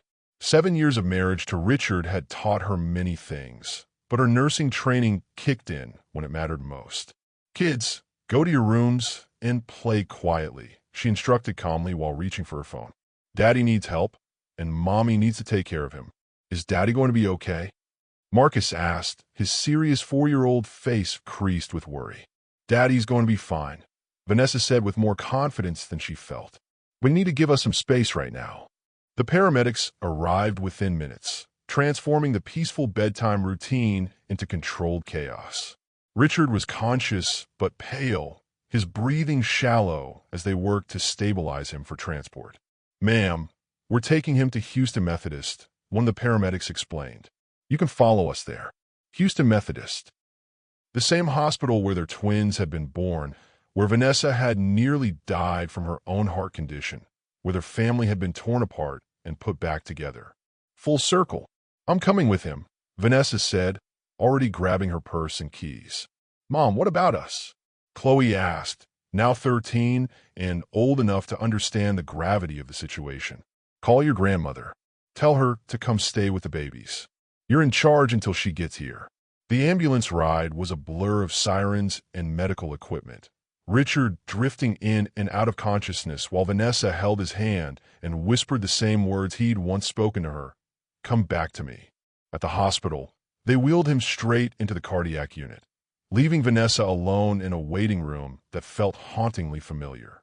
She'd spent so many hours in places like this, first with Chloe's asthma attacks, then with her own heart surgery, now with Richard's crisis. Dr. Patricia Rodriguez, the same cardiologist who'd saved Vanessa's life 7 years ago, appeared in the waiting room with the kind of expression that either delivered miracles or shattered worlds. "Mrs. Cole, your husband is stable. He's had a significant heart attack, but we were able to clear the blockage and restore blood flow. He's going to need surgery to repair some damage, but his prognosis is good." Relief flooded through Vanessa so powerfully she felt dizzy. "Can I see him?" "Of course. But Mrs. Cole, there's something else we need to discuss. The stress on his heart, the damage we're seeing, it's consistent with someone who's been pushing himself far beyond his physical limits for years." "What does that mean?" "It means your husband's body has been sending warning signs that he's been ignoring. High blood pressure, irregular heartbeat, chest pains he probably dismissed as stress. This didn't happen overnight." Vanessa closed her eyes, thinking of all the times Richard had complained of being tired, of working late, of the way he'd rub his chest absently during stressful phone calls. The signs had been there, but they'd both been too busy with children and life to pay attention. Will he be okay? With proper care, lifestyle changes, and a commitment to putting his health first, yes. But Mrs. Cole, he can't go back to the way he's been living. The 18-hour workdays, the constant stress, the belief that he can handle everything alone, that almost killed him tonight. In the cardiac ICU, Richard looked small and vulnerable, surrounded by machines, his face pale against the white hospital pillow. Vanessa took his hand, the same way he'd held hers during her own health crisis. "Hey," she whispered when his eyes fluttered open. "Hey yourself." His voice was hoarse from the breathing tube. "I'm supposed to be the one taking care of you. We take turns, remember? That's what partners do." He squeezed her fingers weakly. "The kids are fine. Worried about their daddy, but fine. Your mother is with them. I'm sorry." "For what?" "For scaring you. For not listening to my body. For thinking I was invincible just because I survived everything else we've been through." Vanessa leaned down to kiss his forehead. "You're not invincible, Richard. You're human. And humans need to take care of themselves, so they can take care of the people they love. Is this what it felt like when I almost lost you? Worse, because you have 4 children who need their father to stick around." The next few days blurred together in a haze of surgical consultations, family visits, and the gradual realization that their life was about to change dramatically. Richard's company stock plummeted when news of his heart attack reached the financial press. Board members called emergency meetings. Competitors circled like sharks, sensing weakness. "Let them circle," Richard told his CFO from his hospital bed. "Promote Jennifer to CEO. Give her full authority to make decisions." "Richard, you can't just walk away from the company you built." "I'm not walking away. I'm choosing to live long enough to see my children grow up." The decision sent shockwaves through Dallas business circles, but Richard felt nothing but relief. For the first time in 20 years, he would wake up without the weight of empire building on his shoulders. 2 weeks later, he came home to a house decorated with handmade welcome signs, balloons, and a banner that read, "Welcome home, Daddy," in Chloe's careful handwriting. "Surprise!" Emma shouted, throwing herself into his arms with the fearless abandon of a 2-year-old who believed her father could catch her no matter what. Richard held his youngest daughter close, breathing in the scent of her hair, feeling his repaired heart expand with love that had nothing to do with cardiac function and everything to do with the simple miracle of being alive to hold her. "We missed you," Marcus said solemnly, while David nodded agreement. "I missed you too, all of you." That evening, after the children were in bed and the house was quiet, Richard and Vanessa sat on their porch swing, watching the sunset paint the sky in shades of pink and gold. "Any regrets about stepping down from the company?" she asked. "Only that I waited for a heart attack to do it." "What will you do now?" Richard was quiet for a long moment, considering the question that had been asked by reporters, board members, and well-meaning friends. "I want to teach. Teach business classes at the community college. Share what I've learned about building companies, but more importantly, share what I've learned about not letting success destroy the things that matter most." "You want to be a teacher?" "I want to be useful in a way that doesn't require sacrificing my family." Vanessa leaned against his shoulder, the same way she had on their first date, in their hospital room, during all the moments when they'd found their way back to each other. "I'm proud of you," she said. "For nearly dying, for choosing to really live." 3 months later, Richard stood in front of his first business ethics class, facing 22 community college students who looked at him with mixtures of curiosity and skepticism. "My name is Richard Cole," he began.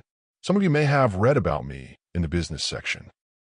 I built a multi-billion-dollar company, and then I almost died because I thought success was more important than health, wealth was more important than family, and winning was more important than living." The students shifted in their seats, clearly not expecting this kind of honesty from a former CEO.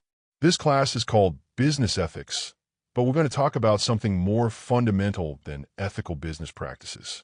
We're going to talk about ethical life practices, about the difference between achieving success and achieving fulfillment, about building something that lasts versus building something that just looks impressive." A young woman in the front row raised her hand. "Mr. Cole, if you had to choose between being successful and being happy, which would you choose?" Richard thought of his 4 children, his wife who'd survived heart surgery and childbirth and custody battles, the house that felt like home instead of showplace, the quiet evenings when he could actually be present instead of mentally reviewing quarterly reports. 5 years ago, I would have said success because I thought happiness was a luxury I could buy later. Today, I know that happiness is the only success that actually matters. After class, he drove home to a house filled with the sounds of family life. Chloe practicing violin, the twins arguing over Lego blocks, Emma singing to her stuffed animals, Vanessa laughing at something on the phone. "How did it go?" she asked when he found her in the kitchen, pregnant again and glowing with the kind of beauty that came from being completely, authentically herself. "Good. Really good. I think I might actually be useful at this." "You've always been useful. You just forgot that your worth isn't measured by your bank account." That night, as they lay in bed listening to the familiar sounds of their house, children sleeping, the dishwasher running, the gentle hum of a life well lived, Richard reflected on how much had changed since the night everything collapsed. His daughter could breathe easily now, her asthma well controlled with proper medication and regular checkups. His sons were healthy and happy, growing into their own personalities without the shadow of paternity questions hanging over them. His youngest daughter was a force of nature who approached the world with fearless joy. And his wife, his incredible, resilient, beautiful wife, was carrying their 5th child with the same grace she'd brought to everything else in their complicated life. "Do you think we're done having babies after this one?" Vanessa asked sleepily. "Are you asking if I want to be done, or if I think we should be done?" "Both." Richard considered the question seriously. 5 children meant chaos, expense, sleepless nights, and constant noise. It also meant a house filled with love, laughter, and the kind of joy that made every sacrifice worthwhile. "I think we should let this little one decide," he said finally. "If he or she comes out asking for siblings, we'll consider it." And if they don't, then we'll enjoy the chaos we've already created. Vanessa laughed, the sound filling their bedroom with warmth. I love our chaos. I love our chaos too. Outside their window, Dallas sparkled in the darkness, full of ambitious people building empires and chasing dreams. But inside their house, a different kind of success was taking place. The quiet success of people who'd learned that the best things in life couldn't be bought, built, or conquered. They could only be chosen, nurtured, and protected with the fierce determination of hearts that had learned what truly mattered. Richard Cole had once been the most powerful man in Dallas. Now he was something infinitely more valuable. A husband who came home for dinner, a father who read bedtime stories, a teacher who shared hard-won wisdom with students who still believed success could be measured in dollars and deals. He'd lost an empire but gained a kingdom. And as he fell asleep holding the woman he'd loved for 15 years, surrounded by the sounds of the children they'd created together, Richard Cole knew he'd finally learned how to win at the only game that mattered. The game of love. The game of family. The game of choosing what's real over what looks impressive, what lasts over what pays well, what fills your heart over what fills your bank account. He'd learned, finally and completely, that some collapses are actually the foundation for something better. Some endings are really beginnings. And sometimes the night everything falls apart is actually the night everything falls into place.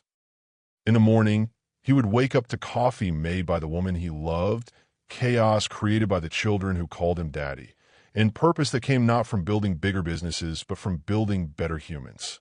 He would wake up to a life that looked nothing like the one he'd planned and everything like the one he'd needed all along. When everything you've built threatens to destroy everything you love, what do you choose? How do you measure a life well lived? Share your thoughts on what really matters in the end.